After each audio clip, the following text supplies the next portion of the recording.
It's 28 April 2020. It is 0125 here in Chiang Mai, Thailand. Hello to everybody around the world. Give a few minutes for a lot of people to come on and then we'll get started. A lot of things to talk about, but I'm just going to push through them very quickly just in a short amount of time and then go straight to questions because there's a lot of things to talk about. And oftentimes the most important things come up in questions. And as we wait for people to get on here, um, I will talk about, well, this is my 19th day of fasting now. So no food. Hello, Ryan. This is my 19th day of fasting, no food for 19 days so far. I feel great. No problems whatsoever. If you think you want to fast, join me. I'm still fasting. Who knows how much longer I'll go? I might just stop at 21. I might go to 40. I don't know. But join me if you want to fast. It's very healthy. But we're going to talk about other things.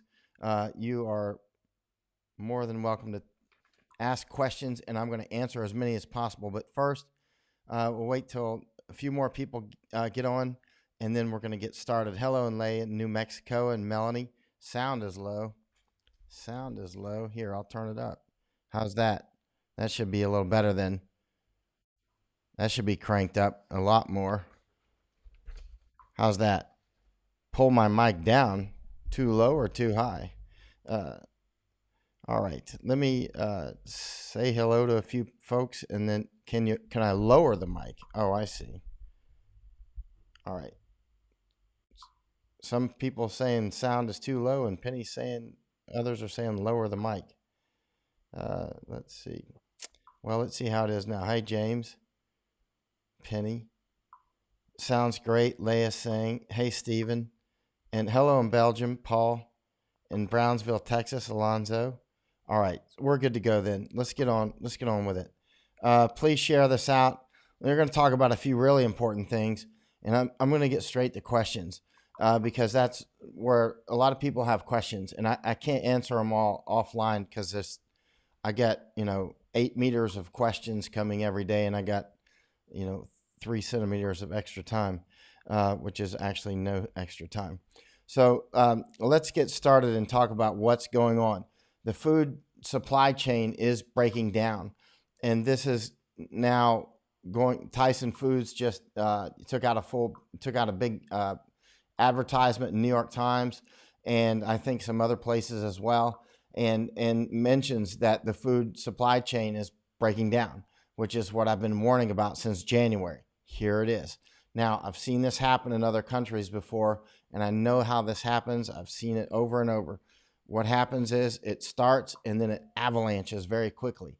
So if it follows that pattern, I can only say stock up now. That's what I've been saying since January. And I know some people get upset with it. They're like, hey, this is April, almost May, and we haven't needed it yet. And you've been saying stock up since January. I'm telling you, stock up. January was the time to do it when the prices were lower because the prices are inching up now. And now, according to Tyson Foods, well, let's look at it. You see that? That's Tyson says millions of pounds of meat. Let's see if this is showing up on your screen. If you're seeing this, let's see if you're seeing this. Yeah, it looks like you are. Good. You see, Tyson says millions of pounds of meat will disappear as more than 1,180 workers catch the virus in the slaughterhouse. Okay, they're laying off or furloughing or whatever you want to call it over 100,000 workers, right? So in millions of animals, not just millions of pounds of meat, but I've read millions of animals. I don't know which one's correct.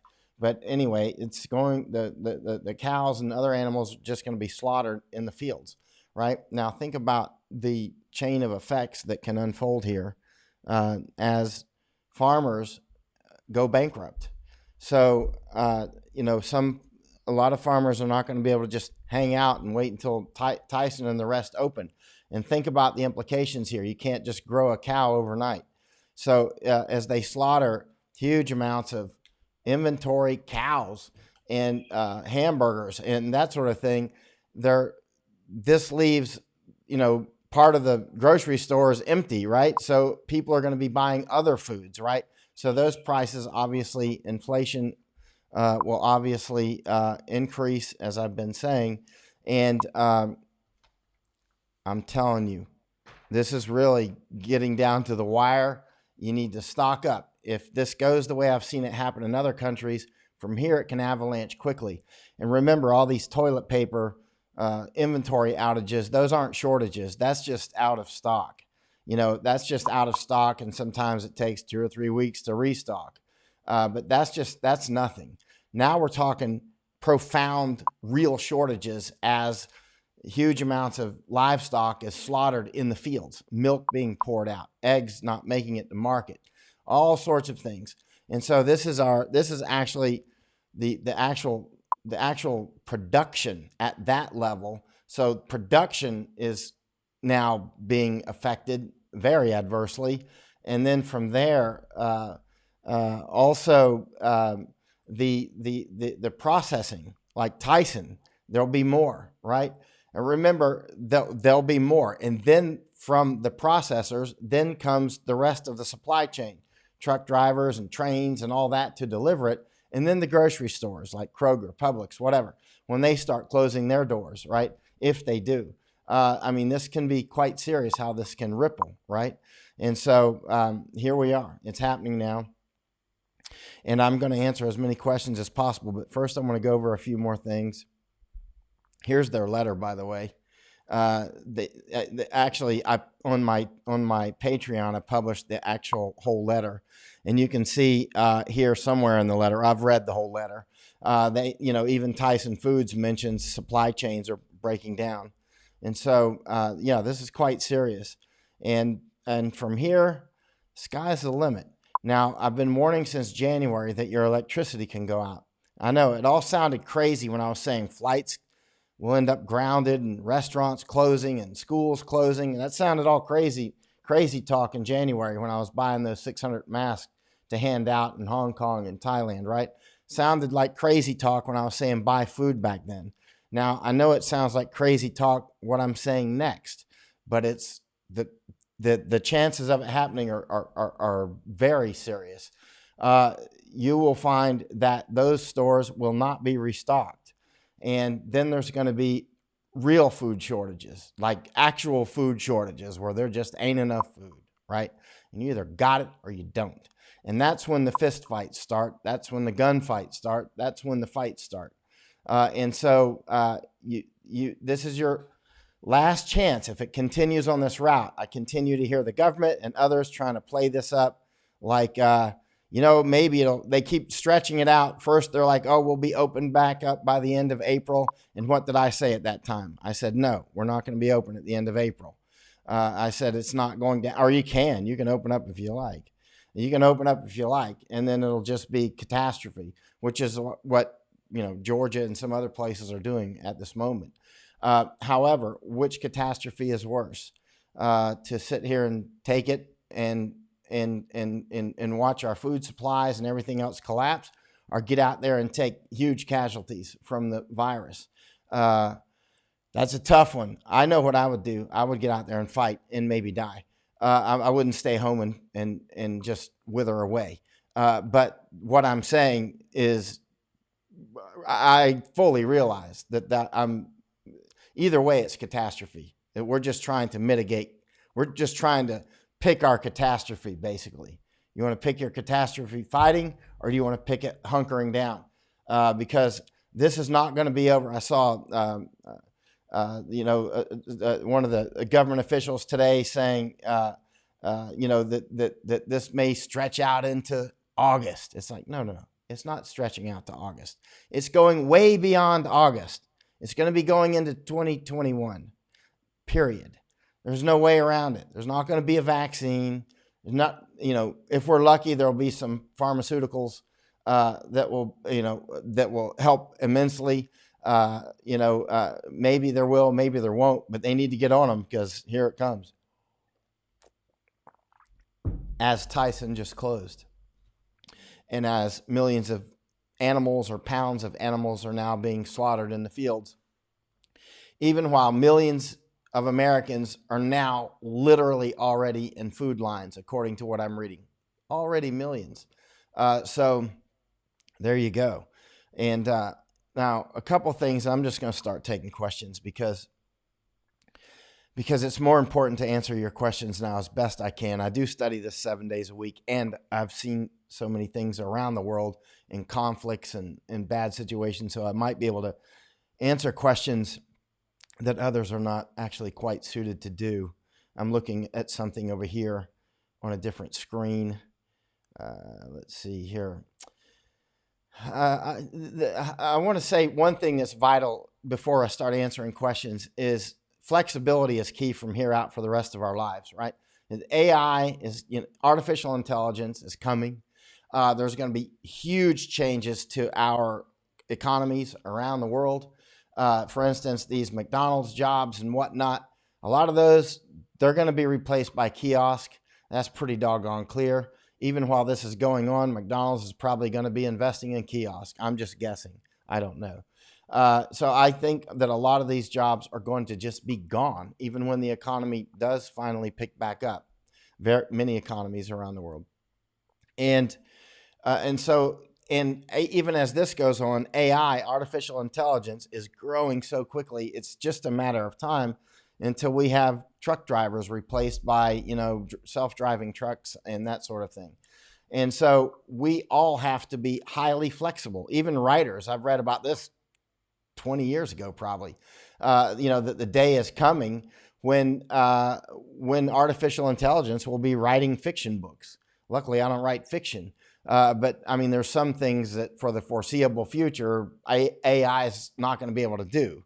Like my kind of work, it's going to take a while to replace it, but eventually it could put up sufficiently persuasive, I think it'll be a long way down the road. But for like fiction books and that sort of thing, you can already probably use the AI to replace, Danielle Steele and that sort of thing, because they can crunch all these other successful books in the past. And anyway, long story short, a lot of people are going to be replaced. A lot of doctors are going to be replaced, a lot with AI and different things like the ability with our smartphones and that sort of thing to help diagnose diseases and us, a lot of things that usually require doctors in the future, they may not. So even highly paid, highly skilled people, a lot of them will probably be replaced by AI. Think about the implications of this. What I'm getting to is not all that, but flexibility. We have to rewire. Those of us who are not as flexible as others need to get it into our minds that from here on out in your life, high flexibility is a survival skill. And the people that are flexible enough to change and roll with the punches and surf the waves are going to be champion surfers. And those that can't are going to have problems. So everybody can. We just have to realize that we're going to have to, maybe a lot of people are going to have to change professions, and that's just the way it's going to be. I mean, there's no way around it, not that I can see. And so, and a lot of things are going to change possibly that we can't even imagine yet. Like I was thinking of one today when I see reports about, for instance, a lot of this disease is exhibiting itself below the 35th parallel, right? I don't know. Let's see what's causing all that. Is it vitamin D, sunshine? I don't know. Heat, humidity? I have no idea. But if this disease is, if you can be reinfected with it, and it does have such a high fatality rate, what will people do that live up north? Will they move down to places like Florida, or will they move to places like Thailand? Will Thais who live in Canada come back to Thailand? Will Thais that live in cold places come back to Thailand, or likewise Vietnam? Likewise, Japan. Will they move to warmer places or colder places? We don't know, right? I mean, but it could cause demographic shifts, as things like this often do, right? So think about that. It could literally cause people to move where they live. And, some diseases like dengue, it's also viral and it's highly a problem here in Thailand. Dengue, a lot of people. Oh Lord, I must know 20 people that have gotten dengue before. And the first iteration of dengue often is not that bad, and the second one kills them, right? Or they call it break bone fever. It's horrific. The second, go of dengue, and you can get it another time. So, what about this disease? Are you going to be reinfected? It's unknown at this point. But what if the second go is worse than the first? I don't know. Nobody knows yet. And so be flexible, be strong, and be a leader. And I want to say one last thing, and I'm going to questions. I was just communicating with my sister just before I went live. And she's a prepper like me, so she doesn't need the briefing. But I just mentioned to her, I was just like, as I've been saying so long, get everything that you need, get more than you need, and then double it, because we don't know where this is going to go. I was watching a guy, a prepper from Argentina, talking about these, Venezuela, talking about these things, and he had a year and a half worth of food, and it turned out to be, it was not enough, not even close. So, I mean, these sorts of things happen a lot. And that was a year and a half. And so, of food. So, be prepared. This is live fire. You are at war. Well, let's start answering questions. I'll start at the top. And there's a lot of questions. So I'm just going to not say hello to everybody. I'm just going to shoot right for questions. And I am in my 19th day of fasting. James Jonathan Fair, you said you went from 15 pounds underweight, need to gain, but not eating junk food. Good. Actually, when you stock up too, don't stock up on a bunch of junk food. Make sure it's food that you really like to eat. Get enough. I'm looking at something over here. Look at, get all the spices that you make that make you happy, right? Make sure that you're prepared to cook without electricity. Get, preferably a multi-fuel stove. There's many types of those that'll burn like propane or butane, and it'll also burn, white gas or gasoline or kerosene.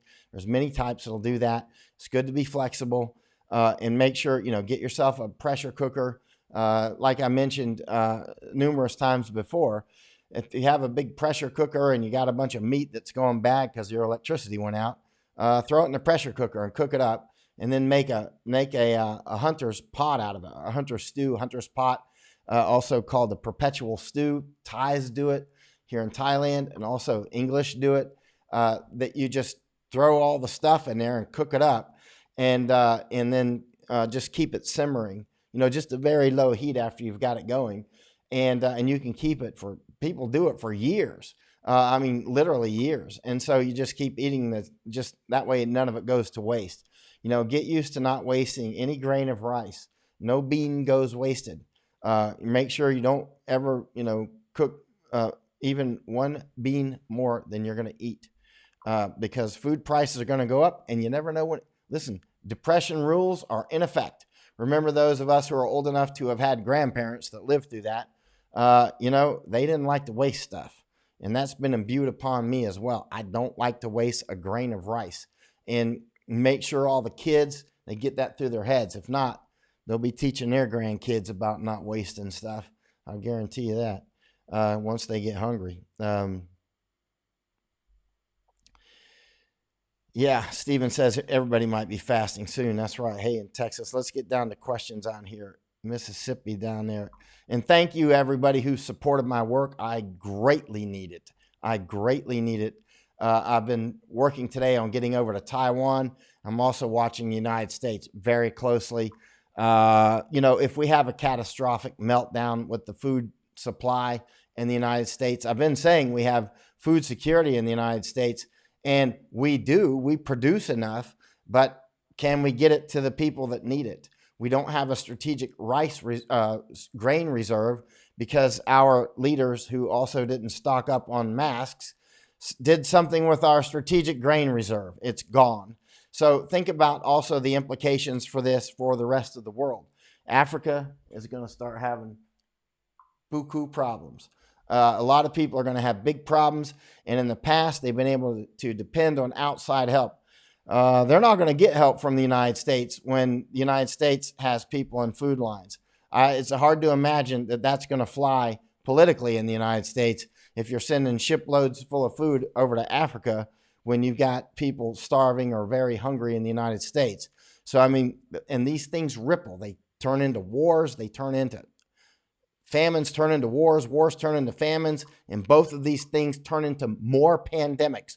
Remember, I was talking about the swine flu all last year on my live streams, or since at least June. And a lot of our pigs are already gone. And more pandemics can snap right into this. Hurricanes are still going to come. All these things are still going to happen. Get more food and more supplies than you think you need, and then double it, right? Do that. Just trust me. And let's get down here and keep, and people that call that hoarding, you know what? Don't do it. Please don't. People that call that hoarding and don't do it. You're such a bad guy. This is what I want you to do. I want you to get enough food for 72 hours so that the rest of us can get enough, right? And then you'll be doing your food line thing. And then when that starts to wear out, then you'll become emaciated and skinny. The supply lines are still open. Production is still underway. The time to be stocking up was 15 years ago, 20 years ago, depending on how old you are, 30 years ago. And then once we saw this pandemic unfolding, that's when I kept telling people, stock up. This could be a big one. Well, it is a big one. And so you still have time to do a lot. Richard says my head's getting narrow. That's because I got a haircut. I got a pretty head, don't I? Look, my head's real smooth. When I went to the Army and everybody got their head shaved off in basic training, I realized that most people got knots all over their head, and I got this pretty perfect head. But I was in Indonesia one time, and a little boy walked up to me and he says, in his Indonesian accent, "You've got a big head." And I said, "Yeah, I do. You got a little head. Run along, boy." And I do. And so, hello, Olivia, Joyce, and Pensacola. Let's look for some questions here. Wow, Peter lost 21 pounds last month. What? Per month? Wait a minute. In New Jersey, you lost 21 pounds this past month involuntarily to She's disease. I hope you're okay. You're on Facebook, so you're still kicking. And obviously, as you know, beware of reinfection because we don't know yet.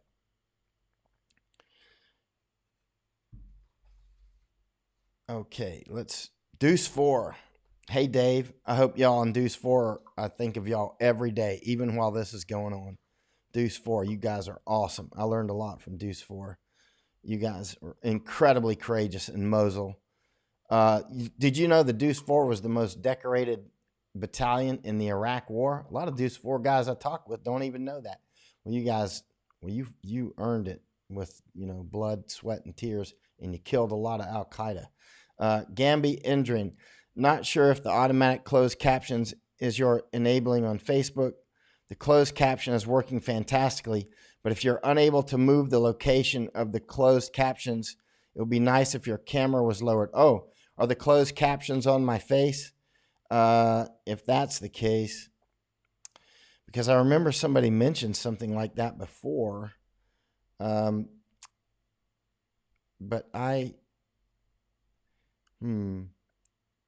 yeah, you're saying it covers my face. I don't know how to fix that while we're live here. I don't know how to fix it. I'm sorry about that. Well, there we go. I guess I could lower the camera. Well, I'll work on that closed caption when I go offline. I'm sorry about that. Take a note here. Let me try to answer some questions. Pam Sell just saying price went way up. Shira says, you think you know it all, whatever. Okay. Let's see. Um, Wei Shan's saying it's Facebook. Audience can turn it off on their end. You mean closed captions?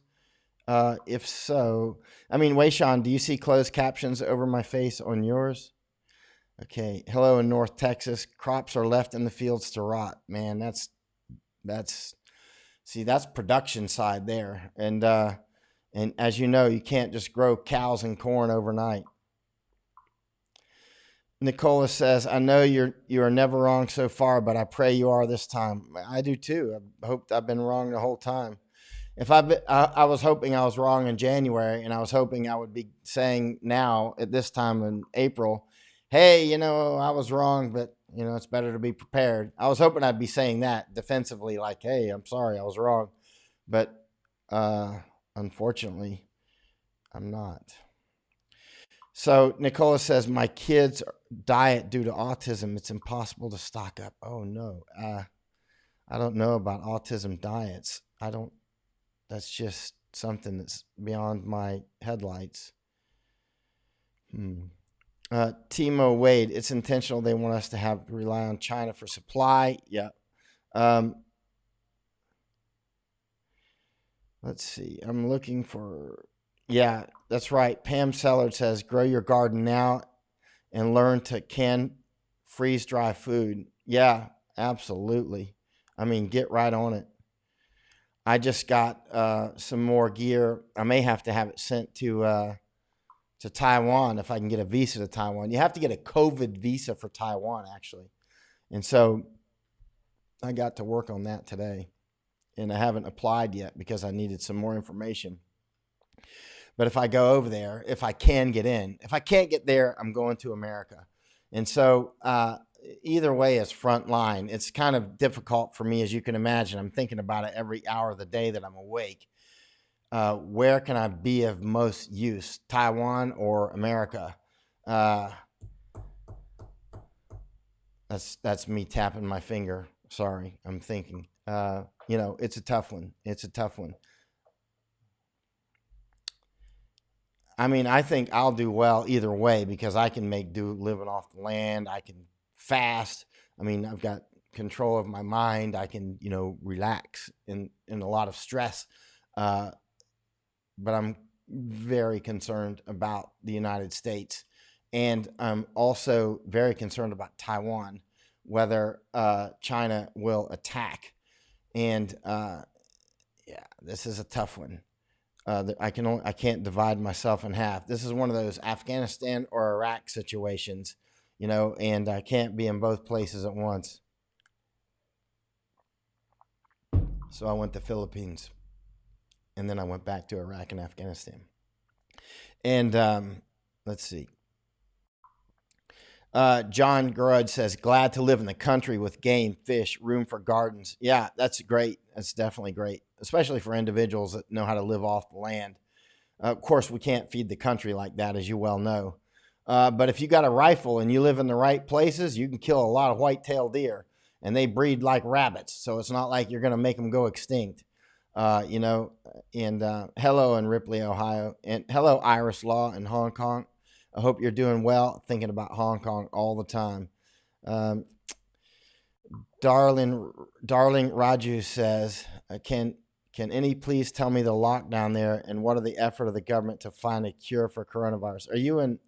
Your name sounds Indian. I don't know where you're at, so I don't know. That context would help me with what you're trying to ask. Pauline says, block Chira guy. Okay. I'll block him when I get offline. Or actually, I might be able to block on a different screen over here. Get rid of him. We don't need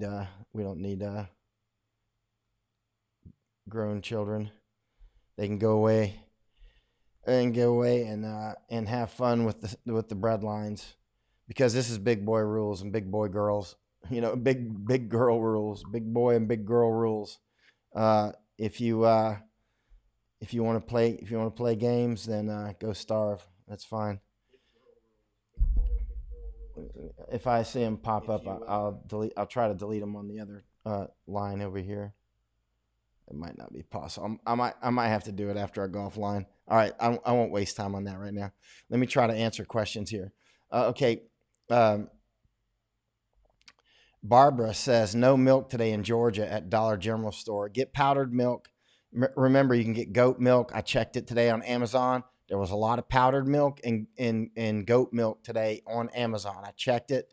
There was powdered cream, heavy cream, powdered cheese, powdered a lot of things.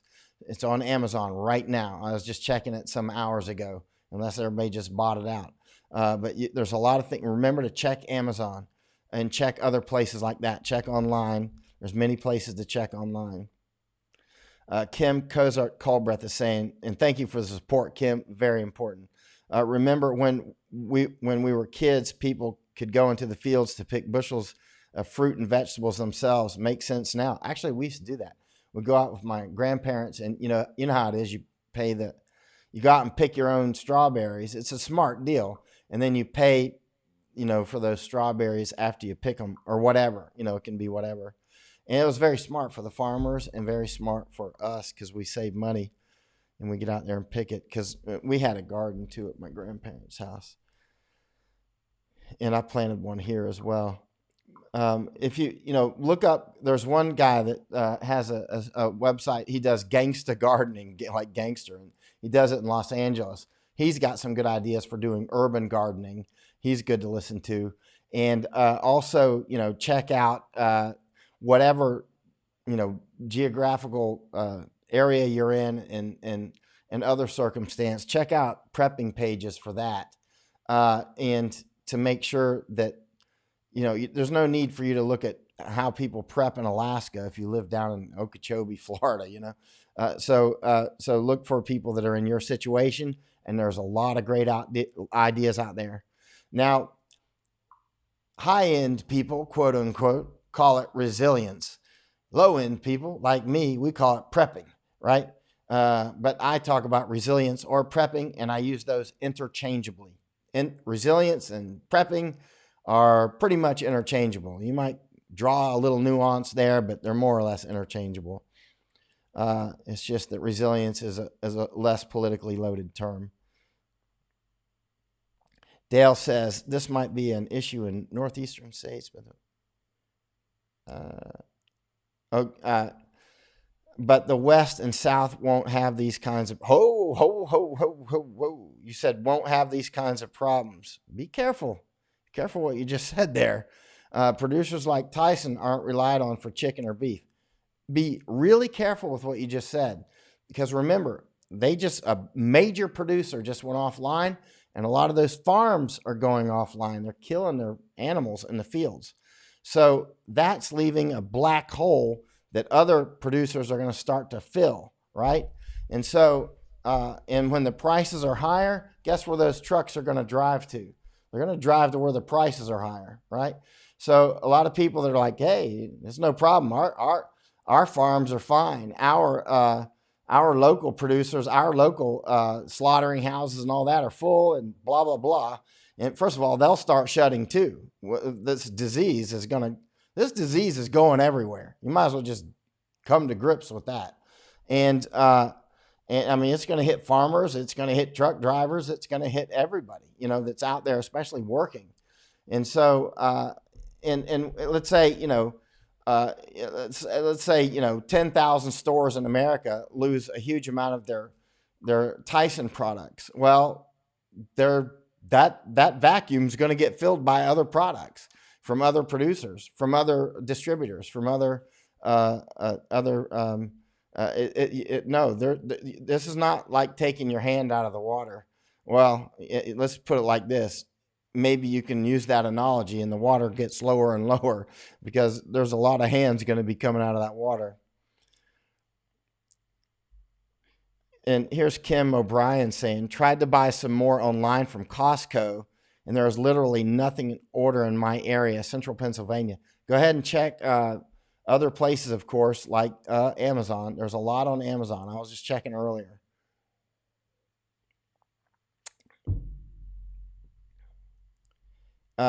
Kevin Burris is saying, Como today said he may move the date to May 15th. Yeah, we'll see. this is the thing. Once you open it up, then this thing's going to start again. Remember, this is old news. We're not experiencing anything that people that haven't experienced and don't experience all over the place all the time. It's just that a lot of the pandemics aren't, well, none in our lifetimes have been this big or this severe, let's say. Big and severe are two different things, right? But once once we start opening up, it's going to increase cases, period. That's what I mean. This is just there's centuries of history with this, and so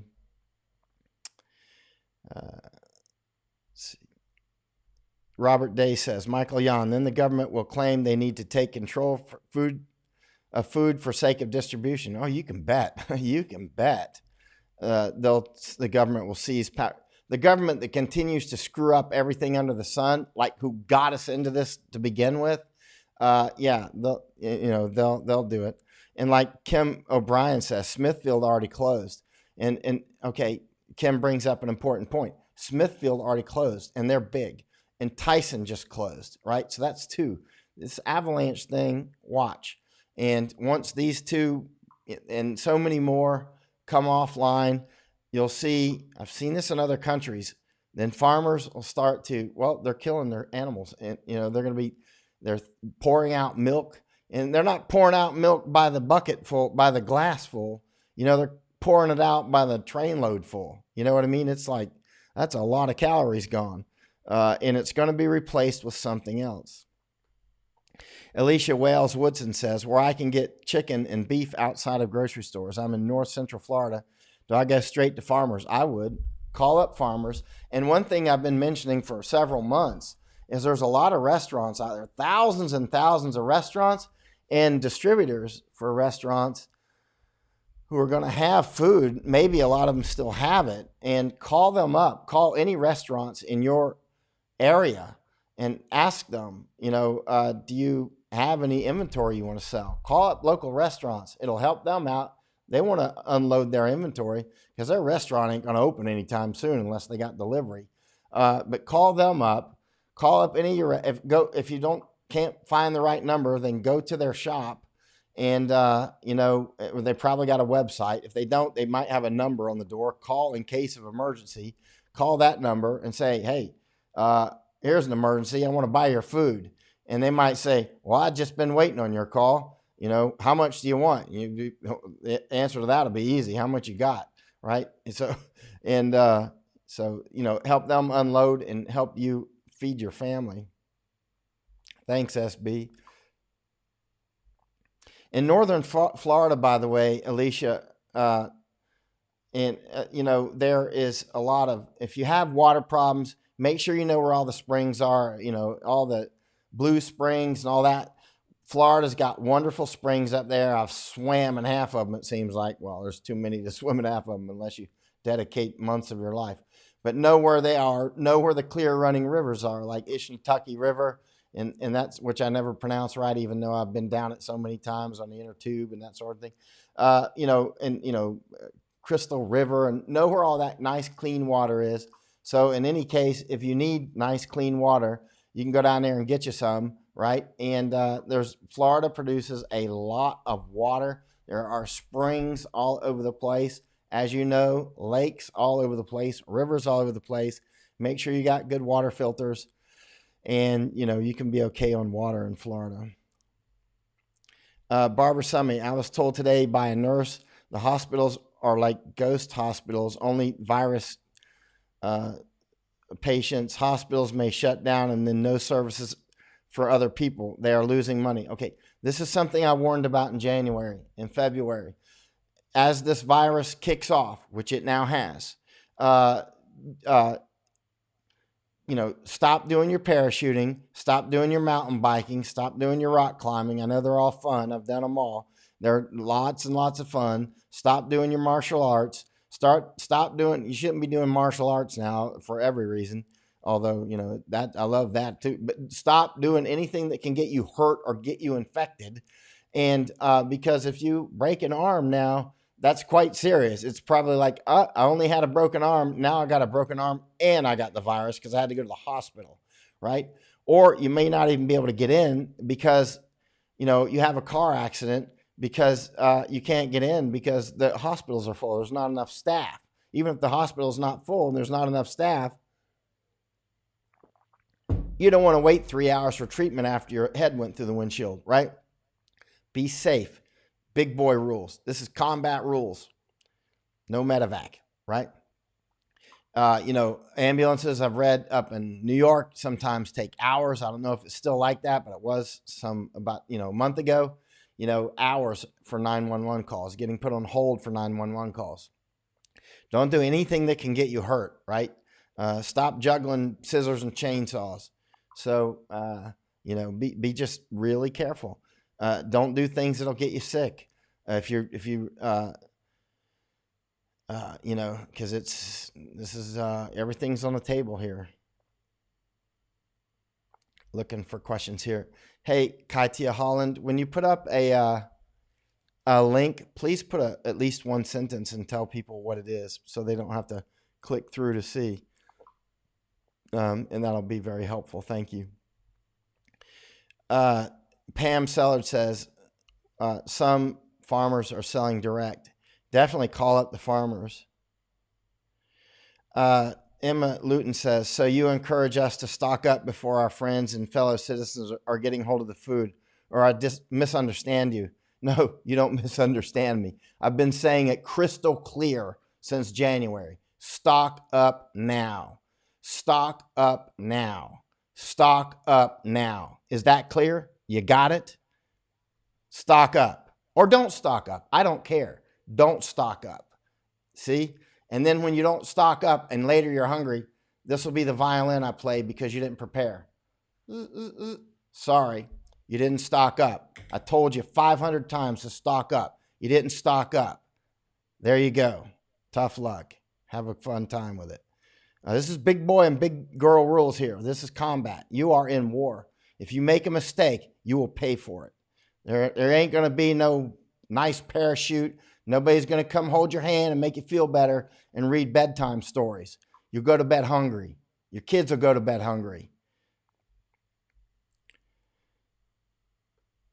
Let's see.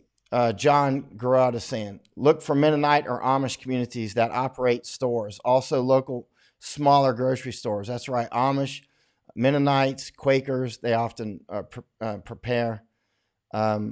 Actually, when I went to Hong Kong, one of the first things I did was find Quakers. I didn't actually make contact with them, not anything direct, but I was thinking about just asking them about how things are going on over there. Quakers often are good information sources. Let's see. Alexander says, discuss the video from a nurse regarding patient care in New York City. It's a good idea. I published it on my Patreon. And thank you, everybody who's signing up for my Patreon. There's over 300 people on it now. I need it. I would like to make it about 1,000 or more, at least, because then so many things are going to happen. I know inflation is coming. So first of all, there's not enough support there yet anyway to really go full bore on Taiwan or America. But I know inflation's coming. And with that, then whatever monthly donations are there are going to decrease in value. But anyway, I digress. I put a video on Patreon of this nurse talking about her nurse friend in New York and talking about how, you know, just watch the video. The best is to watch the video. It's on my Patreon. And I did not corroborate if that particular video is accurate. I had the feeling that she's legit. But I put that caveat in there. Normally, you know, I don't publish things like that, but it just felt legit. And I had already gotten information from others up there, not related to this video, but were saying very similar things. And so it was resonating with other things that I heard from people that I actually know are legit. So yeah, beam you up, Scotty. There ain't going to be no beaming up from this, Steve, but you can handle it. Let's see. Charlotte, let's see, on the outside skirts of me in the cities, this virus is taking out the blacks. I worked for the Chinese in security quite a few years ago. They don't like anything black, even in their foods. They watch that people throw out and use that against them. Huh. Uh, yeah, I mean, from mainland China, there's definitely a lot of high prejudice against blacks. High, super high. Hello, North Texas, David Bowie, and hello, Kim. You've been right on. Wish you could be a special advisor to our president, Congress, and other leaders. Yeah, I should. I don't know if they would listen anyway. Let's see. Thank you for saying that, Kim. Barbara, read an article in Iran has 400 missiles pointed at the U.S. Have you heard this story? If they hit the United States mainland with a missile, that will probably be the end of Iran. Um, if they shoot at our ships or something like that, I don't know, But if they shoot the mainland in the United States and the president doesn't like completely obliterate Iran, I think that he won't be reelected, and I think he knows that. So, I mean, if Iran were to hit the United States mainland with any missiles, I would expect such a devastating response without invasion that Iran won't have much more to think about other than the genocide we leave behind. And it doesn't take nuclear weapons. We've got other weapons that can do some pretty serious things. Mark says epidemiological data is still sketchy. What are your favorite, most accurate sources for info? So many governments, so many different standards. I look at Science and Nature. Those are good places that's more scientists chit chatting. It's not for people that don't have a taste for like more meaty science type things. But I like places where scientists chit chat together or write to each other, and because also they don't.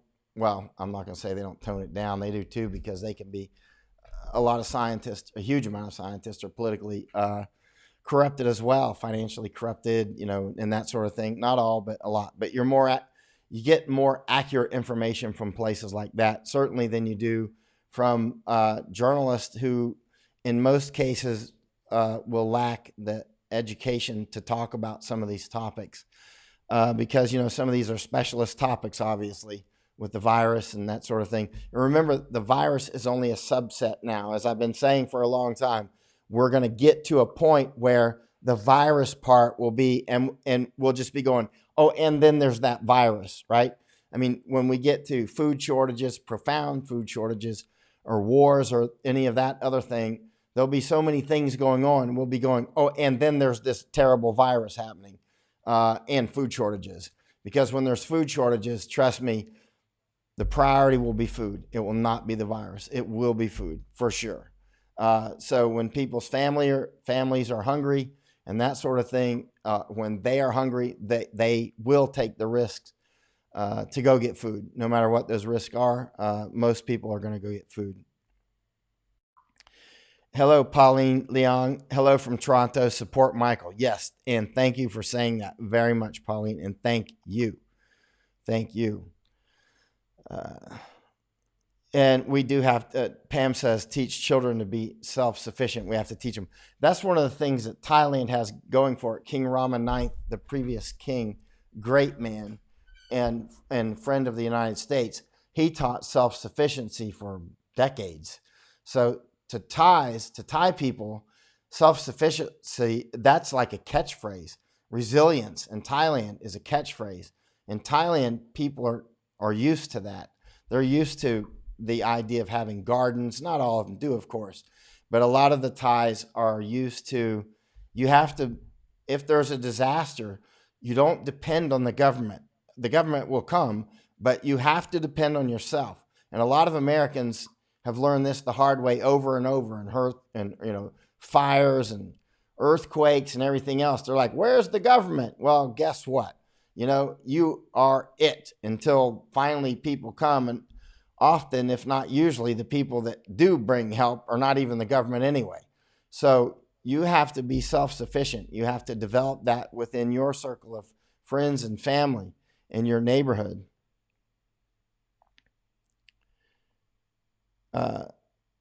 Alicia says, thank you all. We live in farmland outside of Gainesville, Florida. We definitely check into the options. We have a lot of frozen meat, but I imagine we should fill out the last freezer. Near Gainesville, there's loads of farms up there. Go out near, there's so much. And in Florida, you're never far from the coast. You can get out there past Gilbert County and get over to the seacoast out there and, get fish right off the boats, that sort of thing. And up near Gainesville, you got lots of springs. You got a lot of freshwater, clear running springs. And so there's a lot of benefits to living in that area. You got lots of farms. Don't go stealing people's horses unless you get really hungry. Then you might go down to Ocala and take some horses, but you might get shot. Those horses are expensive. John says, I've been feeding squirrels all winter just in case. That's a good idea. Truck drivers.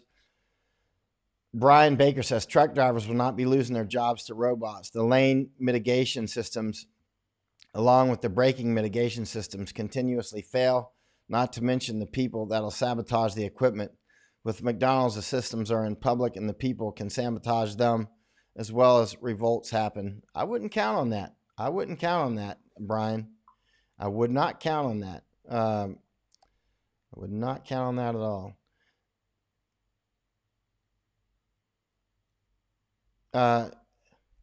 Tup Tiang Dill says, with the news that the sun and high humidity take out the virus, are you in the right place? If you mean Thailand, for sun and humidity, this is it. Definitely. But I need to go to where my skills are needed. And Thais are good at taking care of themselves, actually. I'm worried about China attacking Hong Kong and Taiwan. And I'm also worried about meltdown in my United States. And so that's I'll take my chances with the virus. And if I get killed, I get killed. I'm a war correspondent. I'm a big boy. Thank you, Malaya. How do you pronounce your name, Malaya? 19 days fasting. Yeah, I'm on it. Rachel says, after seeing wet markets, haven't been able to eat meat anyway. Angela says, how are you sustaining yourself on the fast? Supplements, obviously water. Just water now. Did I have coffee today? If not, I had it yesterday. And vitamins, that's all. Just multivitamins, magnesium, zinc, vitamin D, vitamin C. I think that's it. And that's it. I've got elderberry coming, but it's not here yet.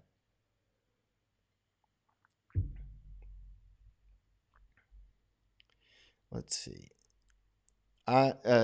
Tup Tong says, in talking to my friends in Yasatorum, that's a part of Thailand, they have great rocket festivals. The hot season is coming to close. Is Thailand going to get an insurance of patents? I don't know what you mean.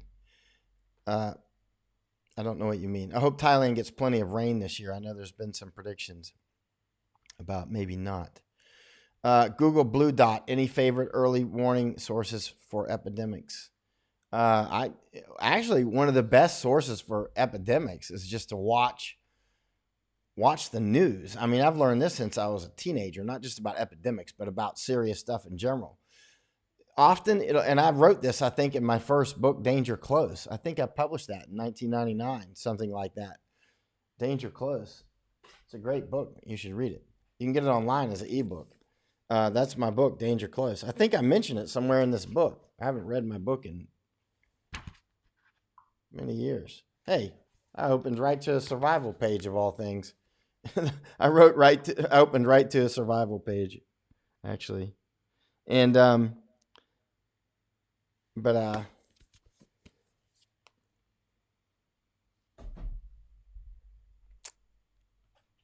often I've seen big things unfolding and it'll be way in the back. Often, by the way, science journals often are months and months ahead of any newspaper mention. I've noticed that since I was a kid. Like I used to read Scientific American every month, cover to cover, right? And now I read other things. And then you would often see things in there that would be 6 months or even years in advance, right? And then when it gets into the newspapers, like this one did, like I was already noticing this back in December-ish, but I didn't know if it should be taken seriously yet. I didn't start taking it seriously for sure until January 11th. I know on January 11th I was taking it seriously because I see my message traffic with somebody, and and this was not from but you'll notice there'll be little hints, but they're often in the back of newspapers and that sort of thing. Oh, you're asking, do I think there'll be an increase in the virus in Thailand? Oh yeah, I do. I don't know how much though. Thais are smarter with the masks. Thais are actually respectful of the virus, where a lot of Americans are just like, it's just the flu. You're a panic monkey, and whatever. And now they're dead. There's a lot of people, I'm sure. I mean, there's maybe 55,000 dead Americans now. I wonder how many of those were joking and insulting people like me 3 months ago, and they're dead now. I mean, it's that serious. And, that's just the way it goes. I'm sure a lot of those people would be alive if they had taken it seriously. And then some people who take it seriously are still going to get it and die. But you can certainly mitigate your chances. George says, I have a batshit in caves to make ammo, and I'll kill my food if I need be. Well, if you know how to use that to make your to saltpeter, you can do it because it's there. You can certainly make gunpowder with the bat guano if you've got also some sulfur and some charcoal, and those other two are easier to come by. Yeah, I was in this cave up in Tennessee. They used to mine that cave to make gunpowder in the Civil War. I went way back in that cave, way back. They were making tombstones way back in that cave, and some of them are still back there. Let's see. Ted says, got natural gas stove, good. Barbecue smoker, excellent. And barbecue propane, good. Georgine Madigan says, I'd be spending my entire day in the bathroom if I was drinking all that water. I mean, I don't drink too much water. You don't want to drink too much. It'll throw your electrolytes out. I just drink enough until I'm good with it. I don't drink the water to satiate my hunger. I just drink it because you need water. What do I think about the oil and gas? Julie is asking.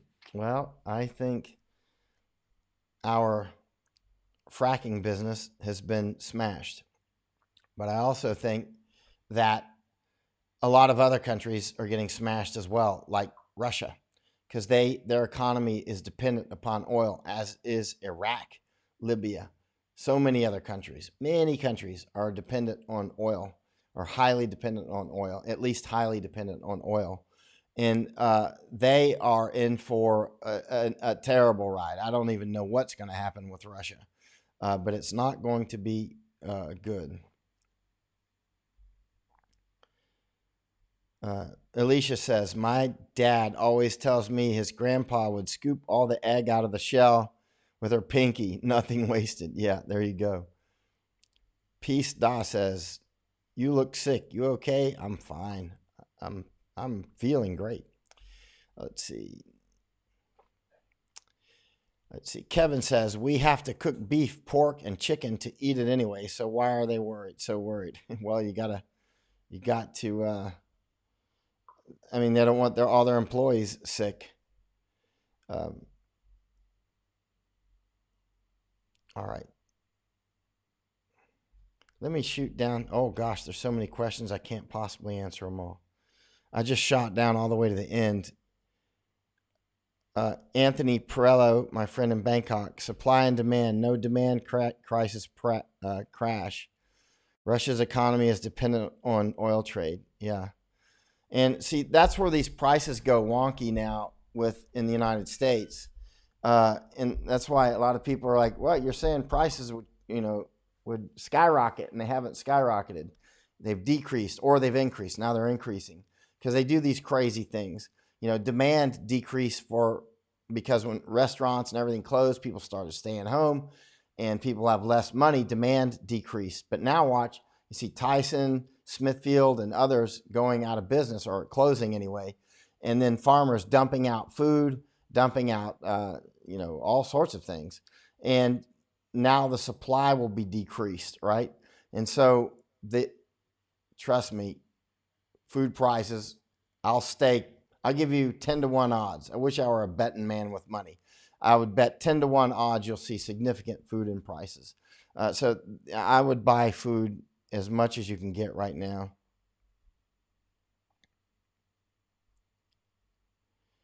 Let's see. Michelle Witzel is talking about MedCram. MedCram's interesting and good to watch. I watch it sometimes.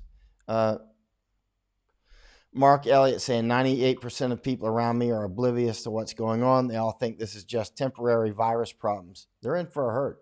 And remember what old people have said for years. The less prepared the people are around you, the more prepared you must be. Because when food supplies do go, when there's really shortages, I don't mean inventory outages for a few weeks with toilet paper. I mean like the shelves are really honestly empty and they're not going to be filled anytime soon. It could be months, it could be longer. You could have severe food shortages. When the food does come back, those shelves will be emptied out by the people who are less prepared. And there'll be fights and all kinds of stuff. So, now's the time. You'll have people robbing delivery people. This happens all the time. You'll have people stealing crops from farmers' fields. And I've seen this in other countries. This is nothing new. This is following a script, right? It's like a doctor that's seen, 1,000 car crashes. You're like, okay, I know how this goes. If we can't stop the bleeding and open the airway, it'll be dead soon. You know what I mean? It's the same way with this right here. There's cause and effect. I'll guarantee you prices are going up.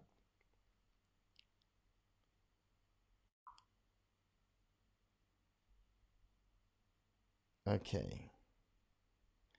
There are so many questions here. Keith says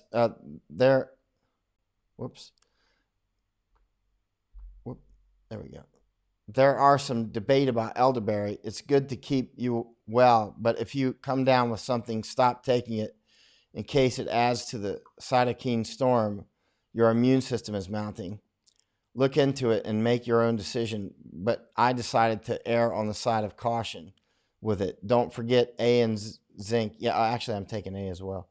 Consider Dr. Shiva's recommendation if you haven't. Will do.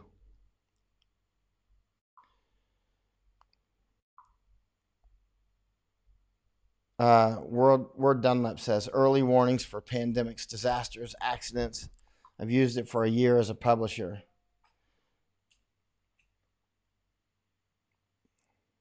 Yeah, Stephen's right. This reminds me of like when the water recedes just before the tidal wave comes. We're watching the water go out to sea and people are scratching their heads. Absolutely. I've actually used that analogy before, and I think that's a perfect analogy for this. There's a lot of things going on that are confusing because prices up, prices down, prices up, prices down. This is doing it, but ultimately it's headed towards shortages. Ultimately, that's the trajectory, right? And it's headed towards economic collapse, right? Excuse me. And that's ultimately where it's headed. That's clear. When there was the big tsunami in Thailand, you'll see videos online. You can see some on YouTube. The water's going out, and there are a lot of people out there. Literally, you can see them. They're out there like this, like what's going on? And some of them are walking out as the water is receding. They're going out following it. Excuse me. And then there was some Japanese, as I recall, out screaming at them, get back, because Japanese know about tsunamis, right?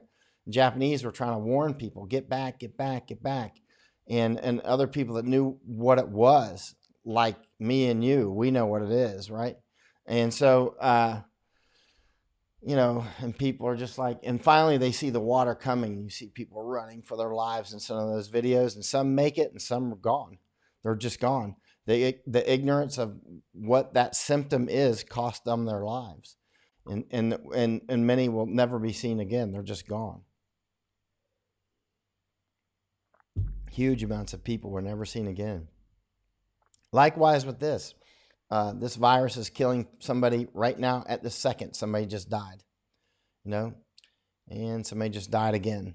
And a lot of these people are dying right now because they didn't know or did not heed or joked about it and didn't wear a mask or got in big crowds, and now they're dead and life goes on.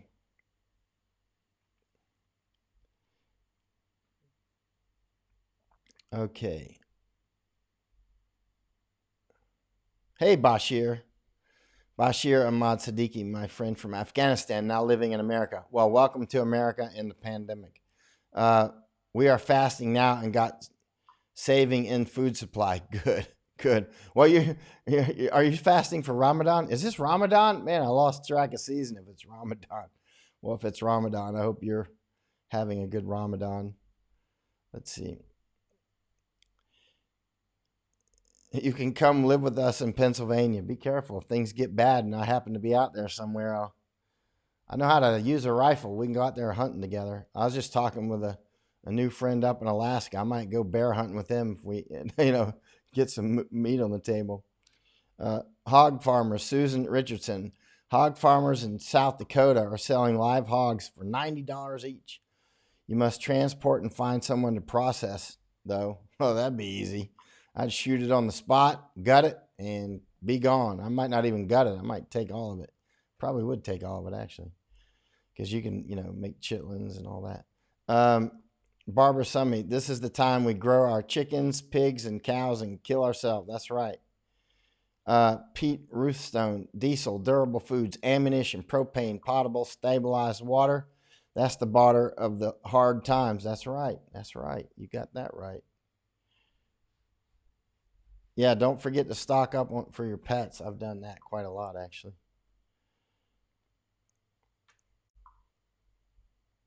Yeah, Terry says, Terry Cole, guess it takes the rational media taking notice that what we've both been saying for months. Exactly.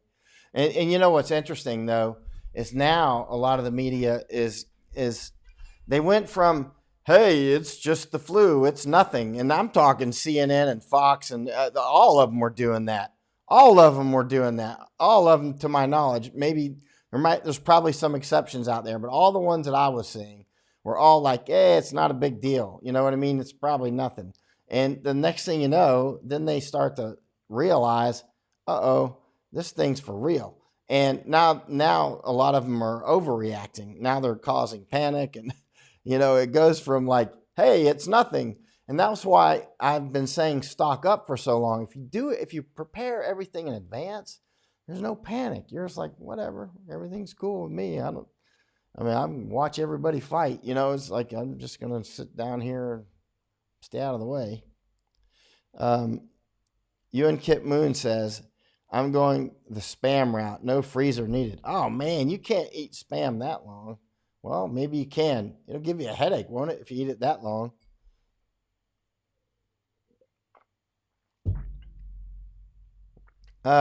Julie says, what do you think about gas and propane? Oh, fill your tanks up. Yeah, definitely. I went and got big propane tank and that sort of thing. I don't need it. That's my backup. That's one of my backups. I got a couple backups, several actually, more than a couple. Gardens are a great idea if you can get water. That's right. Water is not a problem for some people, but for some people, it's. Yeah, Anthony saying brain dead or not, Kim is gone. So are surgeons. Yeah, probably. I need a deep freezer. Been sold out for months now. Yeah, actually, some people, it may have been you, Megan, on a previous day. Welcome back, by the way. That said that freezers are out, and then I went offline later and I checked on some places in America to see if deep freezers are available, and I noticed that there were shortages of freezers. Let's see. Pete says, Ruthstone, civilization is only 3 square meals from anarchy. That's what a British Army officer used to tell me. He would say it pretty much like that. He would say it often. He told me we would be talking, and he would just like, he said it so many times. He'd be like, Michael, with that proper British accent, we're never more than, what would he say? I don't know if he said 3 meals, but it would be like 2 or 3 days from complete anarchy, basically no food. Oh, yeah, straight up, straight up. You'll have food rise. When people can't feed their children and that sort of thing, they get angry, especially the hangry people. Kaita Holland saying, what do I think about Kim being missing or dead? It looks like he's probably out of action forever, but I don't know. We'll see. Robin Gray says, I got some Iosat potassium iodide tablets for Amazon for radiation exposure. Keep those on hand. That's a good idea. That's a good idea. New Zealand announced today that, that's for your thyroid. New Zealand announced today that COVID-19 is eliminated. Well, good luck. This is the thing. Well, as long as they really are very careful with who they let in and make everybody go through quarantine, then they can open up within their own country. Notice some of the Pacific Island countries did close, even they closed even when they had no cases, and then they made a quarantine. I don't know how they carried out that quarantine, but in principle, I will say that's smart, because you can see if you have any cases and then just open up business as usual. And then you can start, exporting or whatever you're doing. And then anybody you let back into the country after that point, you just got to go quarantine, bottom line.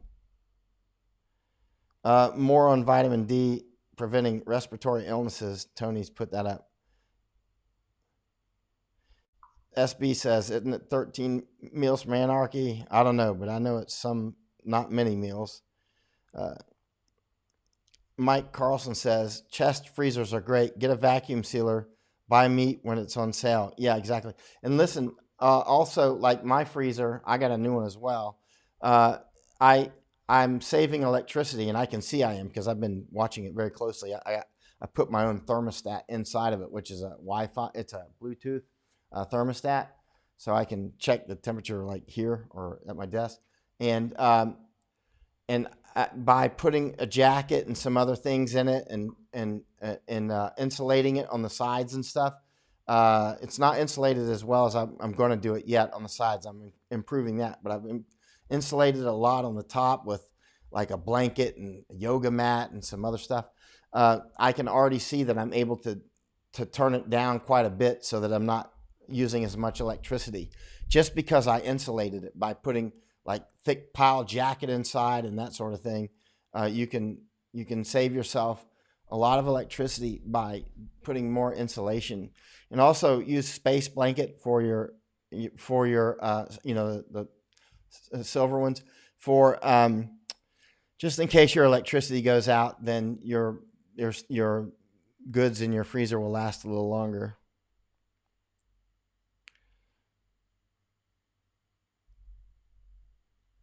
Matthew says, oh, Brenda's asking, did I get my Berkey? No, I was like waiting for it all day. It didn't come. A waited for Berkey never arrives. It still didn't come.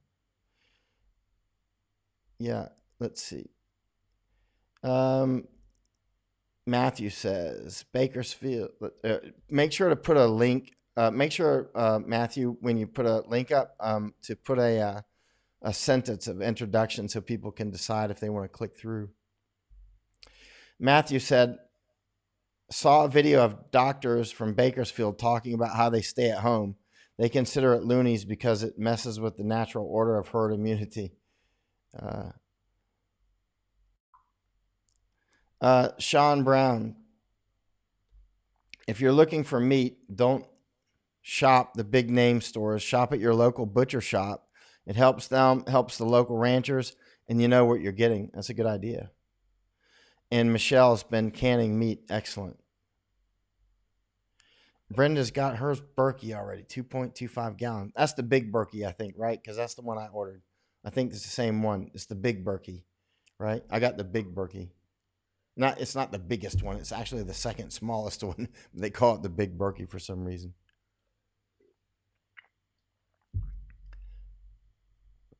Um, Pam Sellard says freezers are more efficient if full. Place a gallon jugs of water in the freezer to take up space. Oh yeah, I mean, so actually my freezer's full, but that last little part up there, I put that was where, because my freezer is not like one of these. It's not a Nancy Pelosi freezer that's got that freaking outstanding insulation. So I can feel the sides of my freezer are quite cold. That means it's leaking or it's absorbing heat. You don't leak cold, you absorb heat, but the sides and the top are quite cold. And so that's why I don't want any, I don't want that. I want to, I continue to, like I just bought some space blankets and some magnets so that I can build, so I can put space blankets around it. But on the top, I've got it very well insulated now with all kinds of stuff. And so,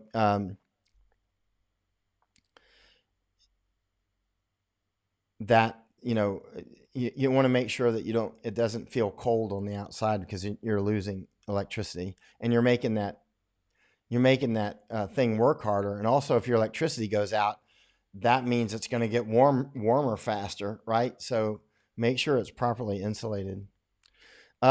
Rebecca says, I've gone vegan. I'm losing weight, feeling awesome. Outstanding. Now, for those of us who adapt quickly, this thing can be the best thing that ever happened to us in some weird ways.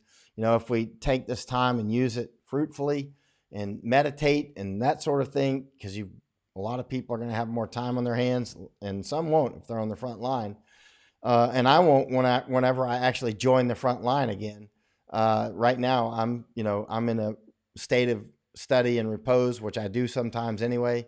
And then then I go to Hong Kong for 6 months of fighting or whatever, or the Iraq, Afghanistan, Thailand fighting or whatever. And so then it's bang, bang, bang, bang, months after month after month. And people are like, when are you ever going to take a break? And I'm like, I'm not, and then I'll get into these phases as well. Let's see. Weishan is saying, Iris Law saying in Hong Kong, one question: if electricity is gone, meat will no longer keep. That's right. Make sure that I don't know what kind of freezer or other refrigeration you have in Hong Kong. I mean, I don't know what kind of place you live in, that sort of thing. But get a pressure cooker, one that's sufficiently big to cook everything that's in your freezer if you can. And if it's a big pressure cooker, get it. And then if your electricity's out for too long and things start to go bad, throw it in a pressure cooker and cook it up. And then use that pressure cooker as a hunter's stew, a hunter's pot. And that's a pot where you keep it going forever. I mean, there's British pubs like keep it going for 100 years or more. Look online for hunter's pot Britain. You'll see these legal fights with, these inns in England and whatnot with the health department, like, hey, you got to clean out that pot. And they're like, this thing's been going for centuries. And you know what I mean? They just keep adding stuff to it.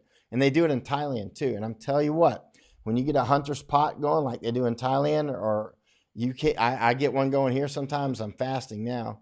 But I could have kept it going the entire time I was fasting and be no problem. You just keep it very little simmering, just warm enough to, it's still, the bacteria are not in there and that sort of thing. Just keep adding to it and the flavor just gets better and better and better. That's why Thais do it, English and others do it. You don't waste any food and it just gets better and better and better. Like 3 months later, it's like the best stuff you've had. You don't even want to go out to eat. It's too good to eat at home.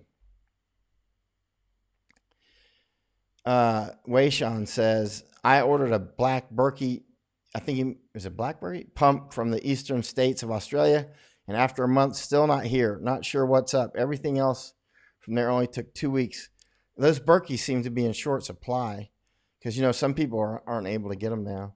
Sam Edwards, what's your take on herd immunity? We should have done a test group trying the method by now. Maybe the Teddy Roosevelt carrier crew results should be studied. Well, I mean, different countries are doing in different parts are doing different things, but the scientists are just going to have to watch closely. But to really test that, you're going to need like a adiabatic system or a hermetically sealed system, at least, where people aren't coming and going. Like you said, maybe a ship would do it. But it's hard to keep people on there. That's a medical experiment that, you might be able to do that under Chinese law, but under American law, you're not going to be able to force people, even if they're in the military, to stay on a ship like that, and do a medical experiment on them that wildly open. But even with Sweden testing that idea, there's still people crossing out, the border and coming into and out of Sweden. And so, there's no control group. Pot Jamaran is saying, Michael, when do you plan to go to Taiwan? I heard Thailand airport is closed until May. Oh yeah. First I got to get a visa. And like, if you look online to get a visa for Taiwan, there's a 14-day quarantine. You got to get a COVID visa. And then when I go, I'll be in quarantine for 14 days. So that's like right off 14 days for quarantine if I can get there. And so, if I can get the visa. Teza, if not, I'll go to the United States. Teza McDonald, do you think the CCP warships are just going to go around and around in the South China Sea, or do you think there is a method to their madness? Well, they might be waiting for the moment to strike. They might be doing exercises, that sort of thing. Let's see. Matthew Dill, regarding the news conference. Let's see. Well, I'll tell you what. Yep, I'm going to go ahead and go offline. It's coming on 3 a.m. here. It's 02:47. I am going to get my friend Igal Zur on. I almost got him on yesterday and today. He's in Israel. He's got a new book out. I first met Igal while I was cannibal hunting in India, and then an Israeli got killed there, and we were searching for him, and he drowned actually. And that was where I met Igal. But I should have Igal on soon, very soon.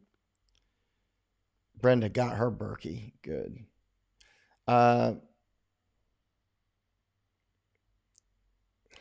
Lisa says, just ordered dry cheese, butter, heavy cream, and eggs. Thanks for the tip. You're good to go. You're welcome. Yeah, you can get all that stuff on Amazon. I checked dried cheese today on Amazon. They had it. They had dried butter on Amazon today. They had heavy cream and eggs all powdered on Amazon today. I checked them all. And there was a lot more on there as well. So you can do that. Rick says, thanks for everything that you're doing. Bought a freezer and stocked it up with meat and veggies. You're most welcome. I'm very happy you did that. You're welcome, Iris Law, over in Hong Kong. But again, make sure you plan as if your electricity is going out. Remember all the things that I've said that sounded crazy in January, like flights will be grounded. Well, I didn't know back then, but I thought that they might. That's why I was saying stock up on food back then. And I bought those 600 masks and gave 400 away in Hong Kong and brought the rest to Thailand to give away. But so many of those things they sounded crazy. They sound unimaginable for a lot of people. They're like, we'll never shut down the economy. No way on the earth. We'll never ground the flights. We'll never, and boom. We'll never close the restaurants, and boom. We'll never close hospitals. Stay tuned. We'll never close down food production. Stay tuned. We'll never have food shortages in the United States. Now, on that topic, I know the United States has plenty of food and plenty of food production capacity. And so months ago, I was saying we probably won't have a problem in the United States with food, but we actually might. We might have a severe problem with food simply because, we see what's happening with Tyson and Smithfield and others, right? And farmers destroying their inventory, And so that's why I kept saying to Americans and everybody else, stock up, stock up, stock up now. And remember, whatever country you're in, the problems that you end up facing may not even start in your country, like, the virus. That's one good example. But also, when there's food shortages and other things and wars in other places, We all know how this goes. So stock up on everything that you need. Remember, back in January, I was saying stock up on pharmaceuticals, stock up on food, stock up on all the items you need if electricity is going to go out. And if you want to see what it's like to have no electricity on, just flip your breaker on your house for a day and operate without electricity if you can get by with your freezer and refrigerator. And then you'll learn, okay, here's how I war game this thing. This is what I actually need to make it work right. We can live without electricity. That's no problem. But you need to, you might want to test it. Even though I'm very prepared without electricity, I've turned it off and tested it. I test it and say, okay, let's make sure how it really is when the electricity out. Am I missing something? Have I not taken something into account? You might not take into account that your water pump doesn't work, right? I've got that into account. Even if city water goes out, and even if my water pump goes out, listen, if electricity goes out, a lot of people in the world, if your electricity goes out, your water goes out. A lot of other people, it depends on where you're at. In some places, electricity can go out and you still got water. But even then, if your water goes out at the city, if your electricity goes out because of this virus, there's an extremely high chance your water is going to go out, right? And so don't play games with this. That's why I built a system where even if city water goes out, even if electricity goes out, I got plenty of water and it's not dependent on any electricity. It's gravity. So I'm good to go. And you can do that too. Let's see, what is Jeanette? Texas governor on air right now. Reopening Texas economy, phase 1. Lots of businesses, malls, movie theaters, restaurants at 25% capacity to see 2 weeks data on whether to open phase 2 and beyond. Well, it's going to take that long before they start seeing the negative effects, because there's going to be negative effects. We can say that with pretty high confidence. A lot of it depends too on how smart people are when it does open up. Do they wear masks? Do they keep some social distance? Do they start going in secret bars and things like that and taking their mask off and getting drunk and spitting in each other's face, talking up close like idiots? Because this virus is a stupid seeking virus. It seeks out stupidity and kills it, And so if people get out there and they don't wear a mask and they get all close and huggy up together with each other, Mother Nature will claim her due. Iris Law is saying solar system might be needed. Good. I have a solar system. So that's why I can run off grid. But I'm attached to the grid as well. I can go without grid. But economically, is it good? Well, that's a tough question. If the grid stays on, it's okay. I'll lose money. If the grid stays, but it's already gone off. It goes off pretty frequently, actually, because of my location. It's been out. I have to check the event thing because I can see it on my computer. But if it goes out for several days, I'll be okay. I can run my freezers and refrigerator. It's no problem as long as there's sun. And I don't need sun every day either.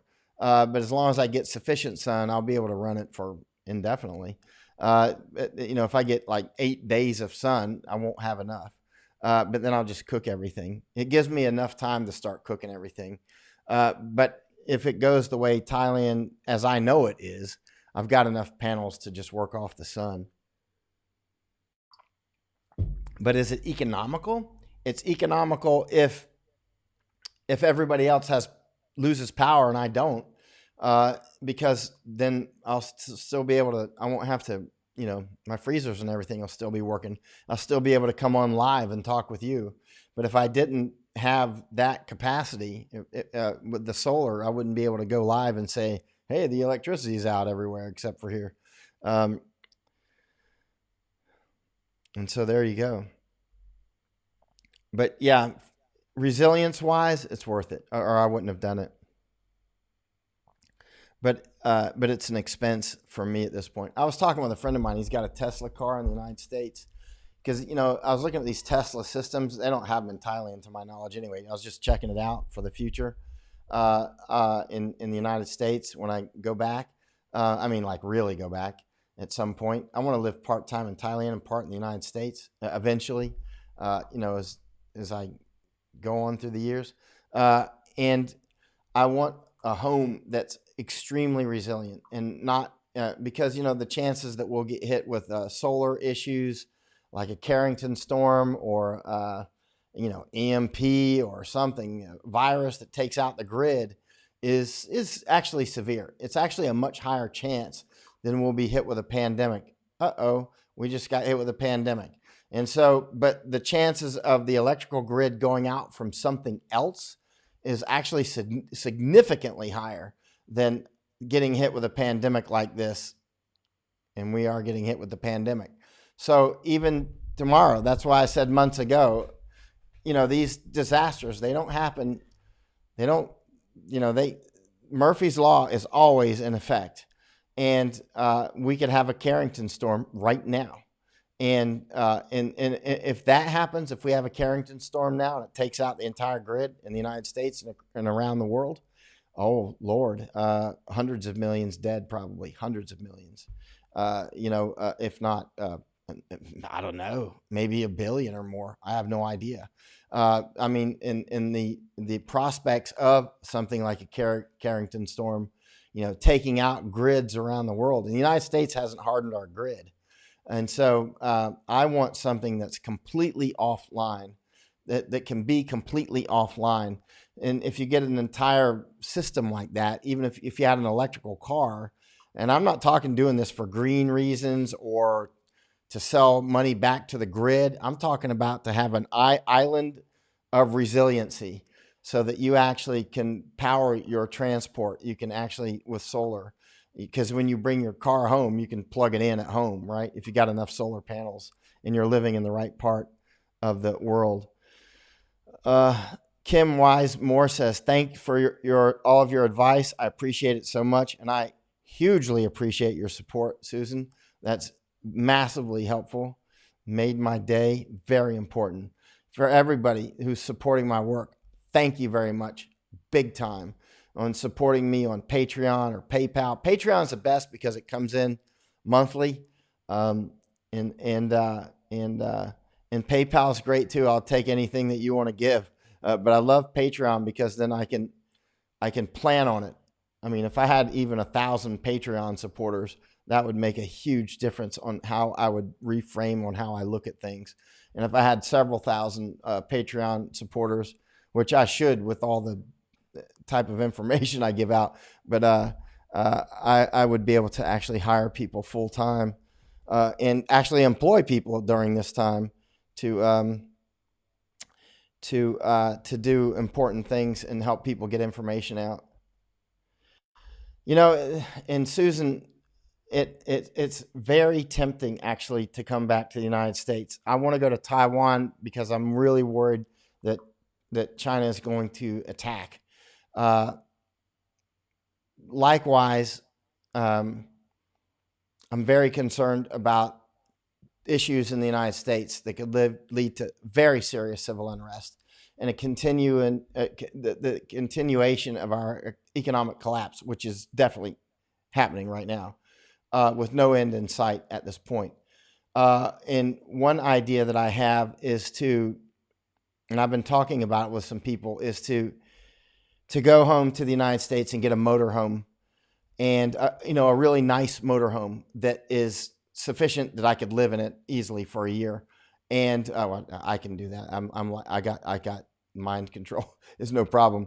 But also operate out of it and do these sorts of things, interviews outside or inside of it, and travel around the United States and find out who is thriving, who's making money, who's making their local economies work, even if it's not money, and who is reinventing barter systems and that sort of thing. Are they using Bitcoin? Are they whatever? Speaking of which, I accept Bitcoin. Send all you got. And but in that way, if I go back to the United States instead of Taiwan, although I'm working towards going to Taiwan, But maybe I can't get a visa. I don't know. We'll see. I mean, they'll let Americans in, but there's this virus thing going on, as you can see. But then traveling around and finding what people do right. I don't want to run around and tell all the bad stories. Everybody will already know those. But specifically find who is thriving, who are the leaders in their areas, and interview them. Put them in front of the camera, just like, and call it, I don't know, camera in your face for as long as you want to talk. Tell the world how you're succeeding, mistakes that you're making, lessons that you're learning, things that can help other people around the country. Like, how are you doing this? How are you doing that? How are you getting a market for your stuff? What are you making? What are you growing? What are you, how are you thriving? How are you doing well when others aren't? So we got to teach everybody and raise everybody else back up. That is my, where am I going to be of most use? Taiwan or traveling around the United States doing that? What do you think? I mean, that's important. What do supporters think? I mean, if there's a war in Taiwan and China invades and I'm in America, I could be of help in Taiwan if China invades. But if China doesn't invade, I can definitely be more help in the United States. I don't know. What do you think? Let me see what Tammy's saying. I agree. I think it's a good time for you to come back, tell American stories. That might be the best. Susan, Mike, we need you to come home because we need the truth. The mainstream media is not helpful. I noticed that. The mainstream media, good Lord. If I come back, I like the idea of a motorhome, but I want to hear other people's ideas because I've traveled all around America a lot, so I know my country. You know what I mean? You won't believe how much I've traveled around America. I haven't traveled around as much as a truck driver has, but if you're not a truck driver or a traveling salesman, I've probably traveled around more. I mean, because I love to explore. You know how I am, how I explored countries all over the world. Well, I did that to America as well. It's funny. Some people have told me in the past, they're like, before you go explore all these, dozens of countries, why don't you explore America first? And I'm like, hello, I did. And I loved it many times. I went all crisscrossed all over America, from Florida to California and back and forth, in Ohio to California, Massachusetts to California, Massachusetts, Florida, New York to Florida, New York to there, Florida to all over the place, man. I haven't seen Alaska. I'm going to Alaska and one of those states up north. I'm going to see those. I love the United States. It's an incredible country. We're going to have to rebuild it and better than before. And I think probably the best way is like a motorhome.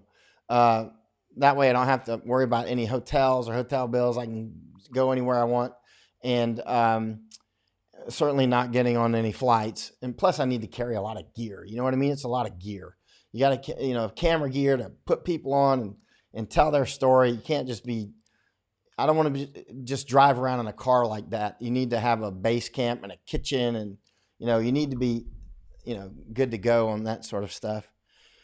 I don't know. Anybody got a motorhome? You got a good motorhome? So if somebody's got a good motorhome, throw it on the table and that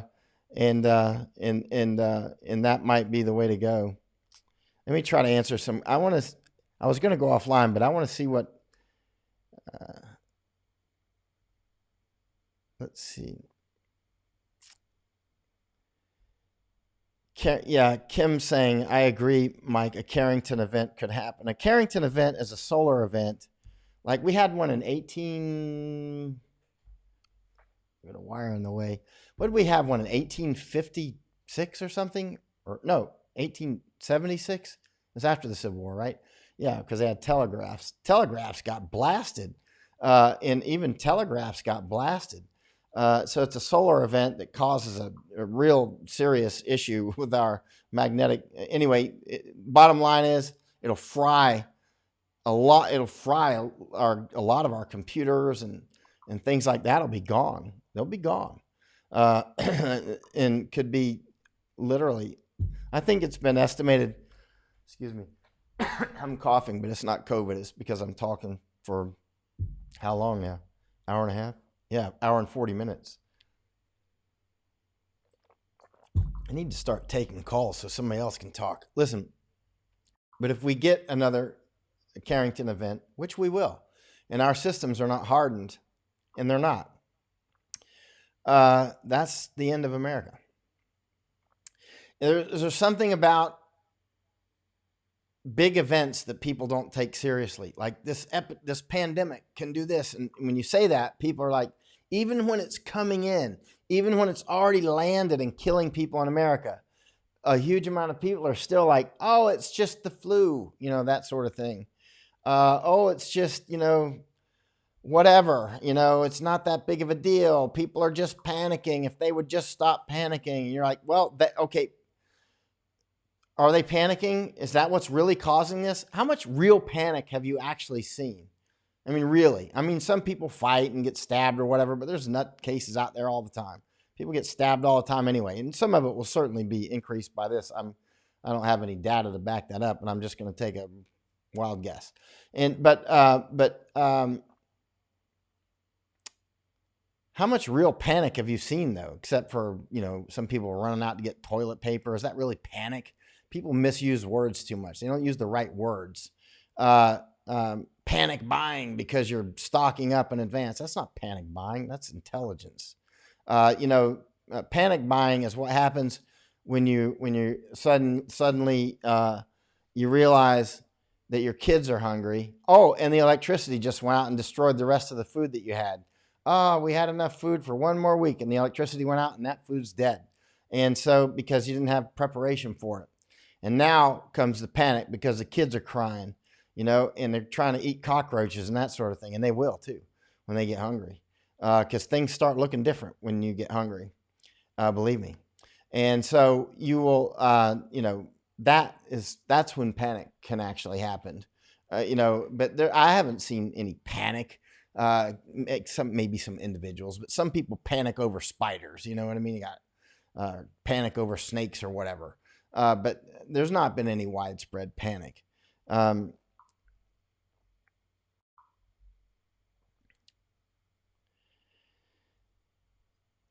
Let's see.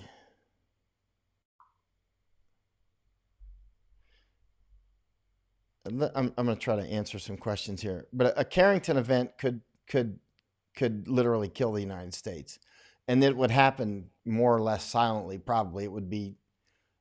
It starts coming 9 minutes later from the sun, bang, and grid starts going down, and that's all she wrote.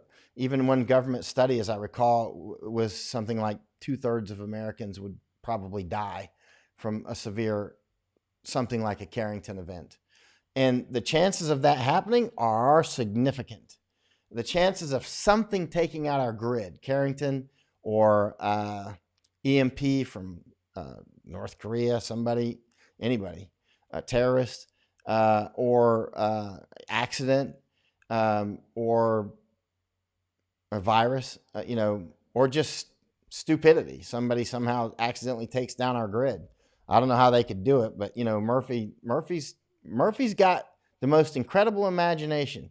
So that the United States, we haven't hardened our grid to it. Remember, this is the United States, the really rich country that put people on the moon, that didn't have masks for this pandemic, and now doesn't have a strategic grain reserve.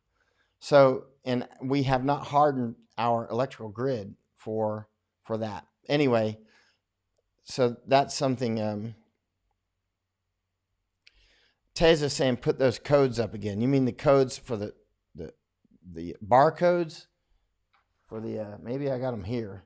For the barcodes for things that are made in China are between, I think, 600 and 650, right? Maybe I got them here. I don't know. But I want to scroll down and see if anybody's got any good ideas about me. I'm still working towards going to Taiwan, but maybe I can't get in with a visa. I don't know. But if we start getting, starvation going or huge meltdown in the United States, obviously I need to be there. And I think a motorhome is probably the way to do it. I've got those codes, but they're somewhere else. Yeah, so if anybody's got a motorhome that they want to come off with, that might be a way to do it, unless you got better ideas. But I think motorhome is a way to do it. You can find those codes online, Teza. Just do a web search for barcodes by country code barcodes. Pat Sucher says a Carrington flare would fry off all online electrical circuits unless it was adequately protected. And most all electrical circuits are not. Most everything will be just gone. All communications down. Everything down. Even your electrical cars and other cars probably won't work unless they're old-timey. I don't know. We won't know until it happens, will we? Some more water here.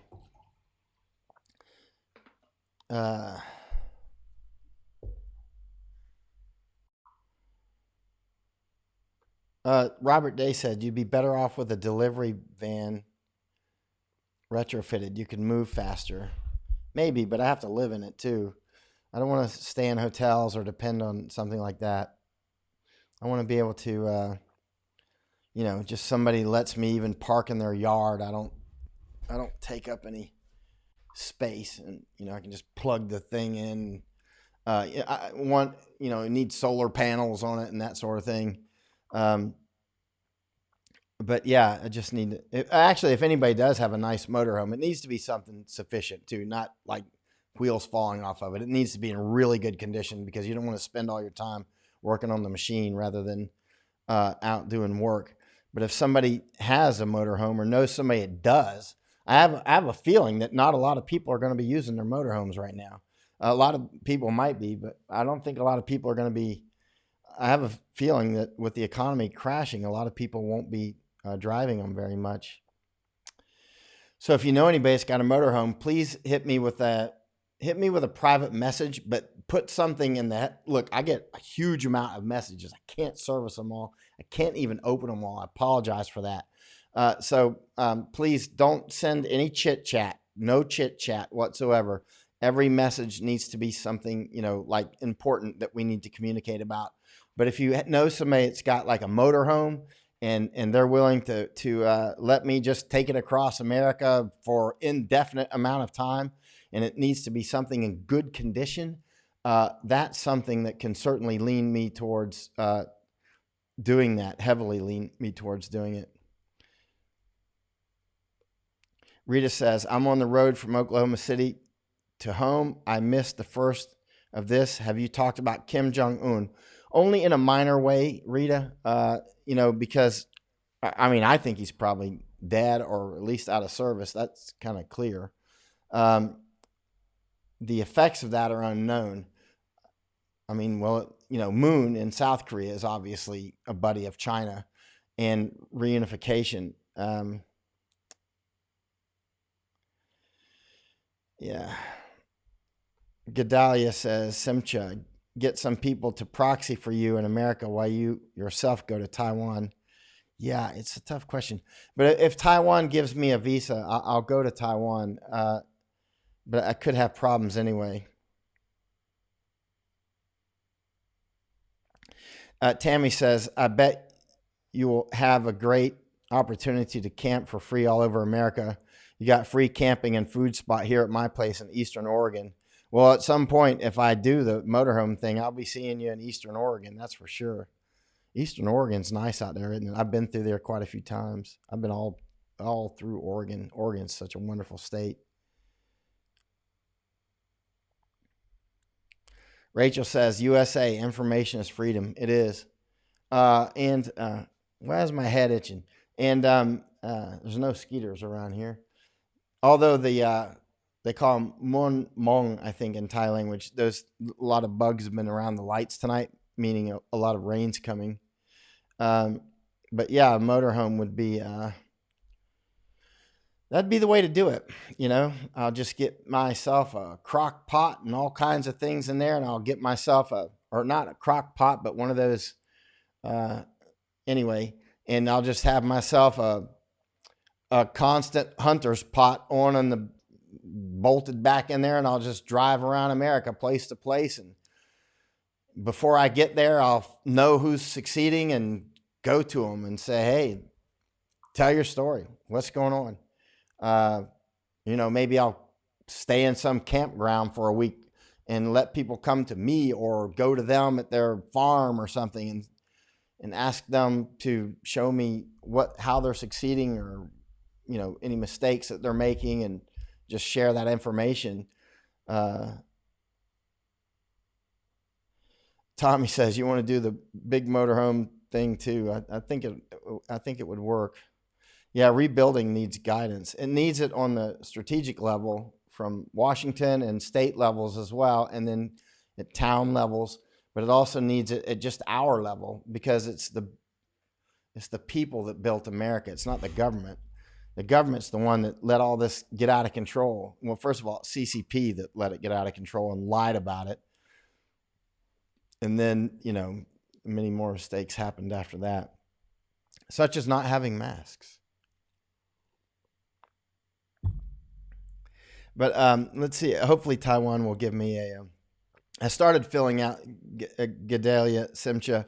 Go to Taiwan for now. Get a team trusted proxies to go around America on your behalf. I started filling out the visa today, but I needed more information, so I'm waiting for that information. Hey, Olivia, I'm sure I could probably get parking spaces everywhere. If not, I'll just, go someplace. Kim, want to go to Alaska with us on our boat from Seattle? Yeah, I'd do that in a heartbeat.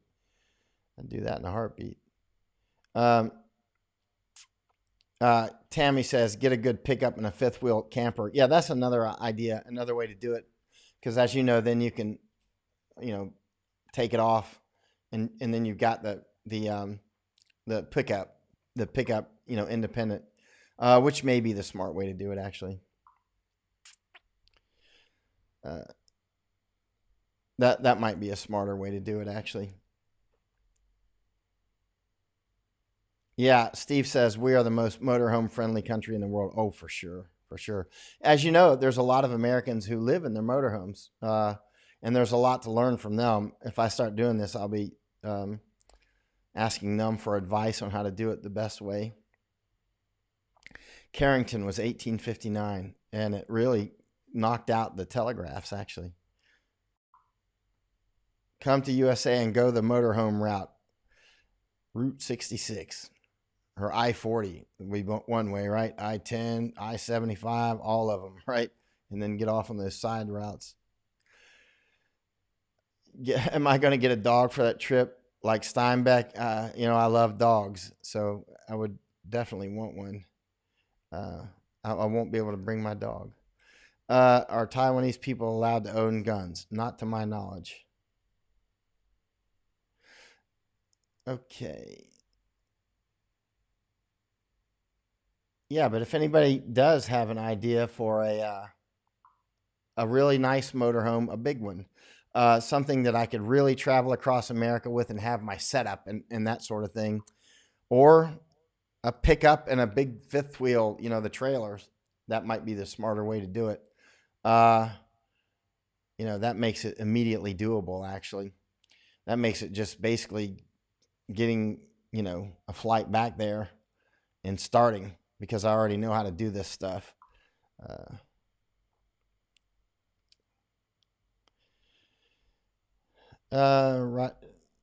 Ray Rodriguez says, get a travel trailer and a pickup truck to pull it. And MTR homes and maintenance are motorhome maintenance are a nightmare. Well, in that case, yeah, I don't want to. What you don't want to be doing is spending time on maintenance. Steven says, Go Fast is a nice, cheap, and survival type camper, and goes on a taco for good gas mileage. Susan says, if you can't afford the mobile home, take a survey of supporters that could host you. see who would fit you in their criteria, and if you have to be hosted in homes until you get a mobile home. Is that possible? I wouldn't really prefer to do it that way, because I want my also quiet time. And as you know, when you go from place to place, it's always, oh, I'm in a new home, and a new home. I'm in a new home. They got a dog. They got a, I can't open it. You know what I mean? It's like you can't. It would be, in my kind of work, I need quiet time as well. A quiet time where I can just, relax and think, as a lot of my work is just thinking and studying quietly. And if you're constantly moving from home to home, that wouldn't be, it'd be fine actually at times. At times it'd be, I like doing that. But but not every night, no way. I need quiet time.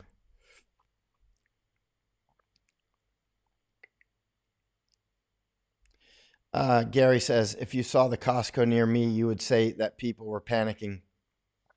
Make sure to get some video and post it. This is historical too.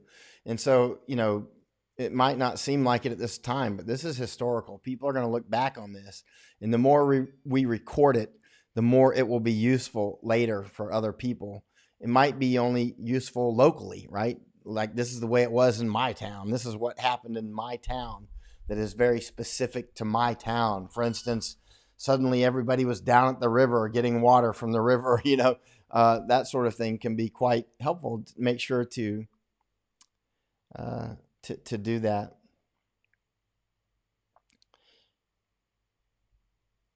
Let's see. Looking. Kim says you can buy motorhomes cheap right now. You're welcome to stay at our ranch, Mike. Hooking up motorhome if you need. Base comes to. I mean, when I get around there, I'll take you up on it. But what I will do though is certainly travel around. If it, I would say the chances of me, if I can get into Taiwan, I'll go to Taiwan. If it gets to be problematic, I'll go to the U.S. But the U.S. is going to need help, and that help might also be on the front line over in Taiwan if Taiwan gets attacked. Kim saying, no, I'd buy a good used smaller motorhome. You mean not like a pickup and a trailer?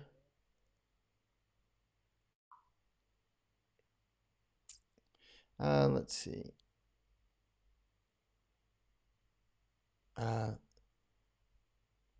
Well, actually, if you have any ideas on a motorhome or a fifth wheel, like a pickup truck and a trailer, hit me offline, because I can't continue to check these comments over and over because I'll be moving on to other things. But make sure you put something like motorhome, or important in the subject line, because I get so many messages. I just can't service them all. There's no way. I can't even open them all, which is terrible. But it's just there's not enough seconds in the day. Mike says people are loaning their motorhomes and RVs to hospital personnel so they can sleep at hospitals. That's a good idea. And Walmart lets you park in their parking lots free. That's a great thing too. Um, Kim says that is a cool idea, Mike. We can hook up a place on the Big Thompson River. I'm sorry, outside the Estes Park, Colorado. Estes Park. I've been to Estes. That's beautiful. My mother went there when she was a teenager. I think she was 19. Let's see. And I went there to see it just because my mom went there to see it. Thank you, Kim. Kim O'Brien, you're welcome to park at our place in Pennsylvania. I'm keeping my motorhome for a bug out or extra propane. That's a good idea. We also have lots down the Washington State coast. You're welcome to use if you find a motorhome. There's water and electricity in both places. Let's see if I do this. Let's do it.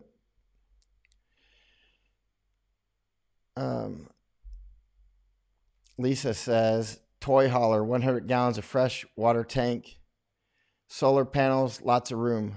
Are you saying you've got one and I can use it? I'm still on, Jan. You didn't miss my live.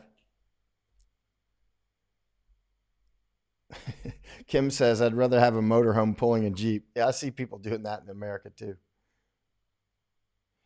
Bartari says, you did not reply to my questions. I didn't see your questions. I might have skipped past them because there was so many and I shot down to the bottom. So just publish it again, please. Sunny says, Sunny Cat 85. My grandparents tow a fifth wheel every summer up north. They loved it. And it's pretty decent size. Okay. Kevin says, Mike, if you get a Florida concealed weapons permit, we'll let you carry it in 32 other states. Probably not Massachusetts, huh?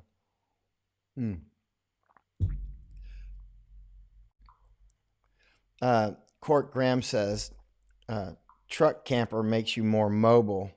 Park the camper and drive around in the truck at locations. I mean, that's probably the smart way to do it, really. All right. Actually, I am. Oh, you're asking, Bartari saying, what about India? Do we need to stock up too? Absolutely. India, if any place. India, if any place at all. Remember, I got my shots, my vaccinations last year to return to India, and then the insurgency kicked off in Hong Kong, so I went there until Hong Kong kicked me out, right? And so I've been to India. I've been there a lot for 10 months anyway, and and I was out there living it. I wasn't staying in 5-star hotels. I was out there among the people in many places, many places in that 10 months. And one thing's for sure, having studied India, I would say your chances of having some famines are extremely high, like over 80% or more. I would just stock up a lot, stock up as much as you can do.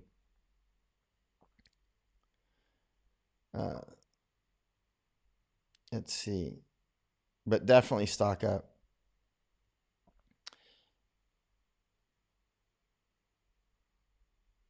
Kim, we have a small cabin on the river. You are welcome to stay there, but it's primitive. No running water except river and outhouse. I'm good to go with stuff like that.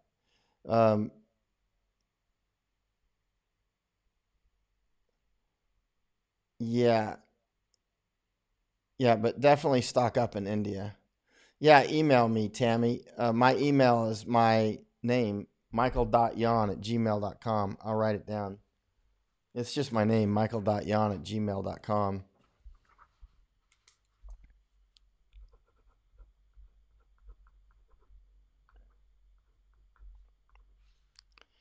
Everything's subject to change if a shooting war breaks out.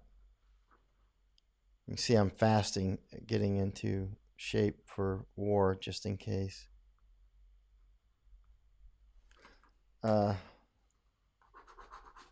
There's my email address. It's just my name. Well, michael.yon@gmail.com. That's it. That is it. And and I get a huge amount of email too. So definitely, if it's important, put important in the subject line. Yeah, China is. Oh, see, here's another problem with food supplies. Uh, as I've said so many times, from channeling from older people and having seen things around the world, you need to be more prepared. When people around you are not prepared, you need to be more prepared. And that happens on the national level too. We have countries now that are starting to hoard or try to buy up as much as they can get of food stocks and everything else. So this is another thing that can lead to, normally you're used to getting so and so food into your country or your place because you import a lot. Like Hong Kong imports almost everything. And then suddenly these steady supplies dry up because other countries are buying it at a higher price. So suddenly you don't have food anymore because X country bought your food at a higher price. And then if somebody offers a higher price than them, guess what? They're the ones that's going to get it. The bidding war will take off. And capitalism, believe me, it'll on the international scale, there'll be capitalism. They will absolutely sell it to the highest bidder. If one country wants to pay 3 times more, they'll get it. 4 times more, they'll get it. And so the countries that can't afford it, they'll be bidded out, and they won't have food. That's the way it'll really go, especially as the base production diminishes, right? Whether it's maybe fewer fishing boats out there or maybe more, I don't know.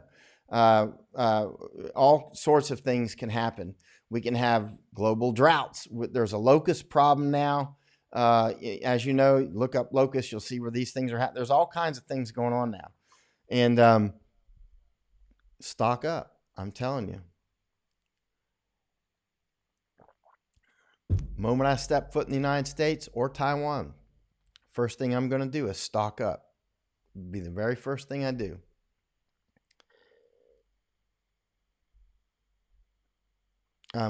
Reading questions here.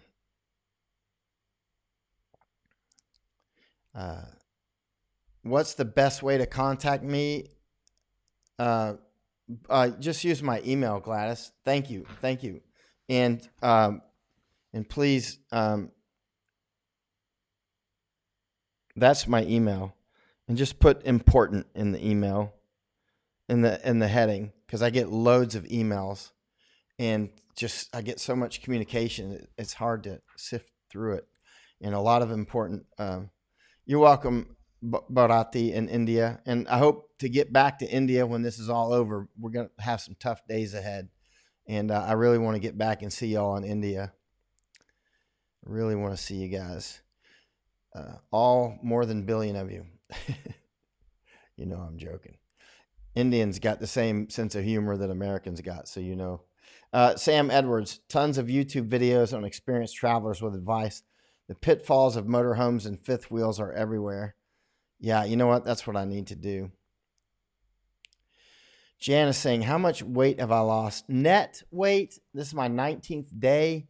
Net weight, meaning actual fat, maybe 19 pounds, maybe a pound a day, roughly. Maybe not quite that much. Certainly more than 15 net. But then gross, meaning water weight and that sort of thing, it'll be some more. But as soon as you stop fasting, you'll start putting on some of that gross back on. But the net weight, the actual fat loss, roughly a pound a day for a man my size.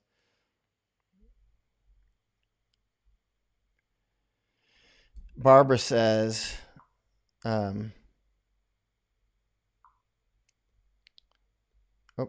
where'd your comment go? I just looked up the number of virus cases in California. San Francisco's cases haven't increased since March 27th. Still 1,400. You're welcome, Sharon. Hey, Barbara. Barbara, make sure to please put one sentence of intro or even a few words when you put links up. That way people can know if they want to click through. Thanks for putting the links up. Alrighty, I'm going to go ahead and any questions that I missed, I'm sorry, because there looks like there's hundreds here. And I'll come back on tomorrow. And yeah, if anybody has an idea on motorhomes and that sort of thing, or fifth wheelers or whatever, please do send an email to my email address. In which case, I'll be seeing a lot of people all over America. You'll know when I come to your state. That's my email address. And make sure to put something like important in the subject. So I'm going to go ahead and it's 3:34 in the morning here in Thailand. I'm going to shut off now. Mic out.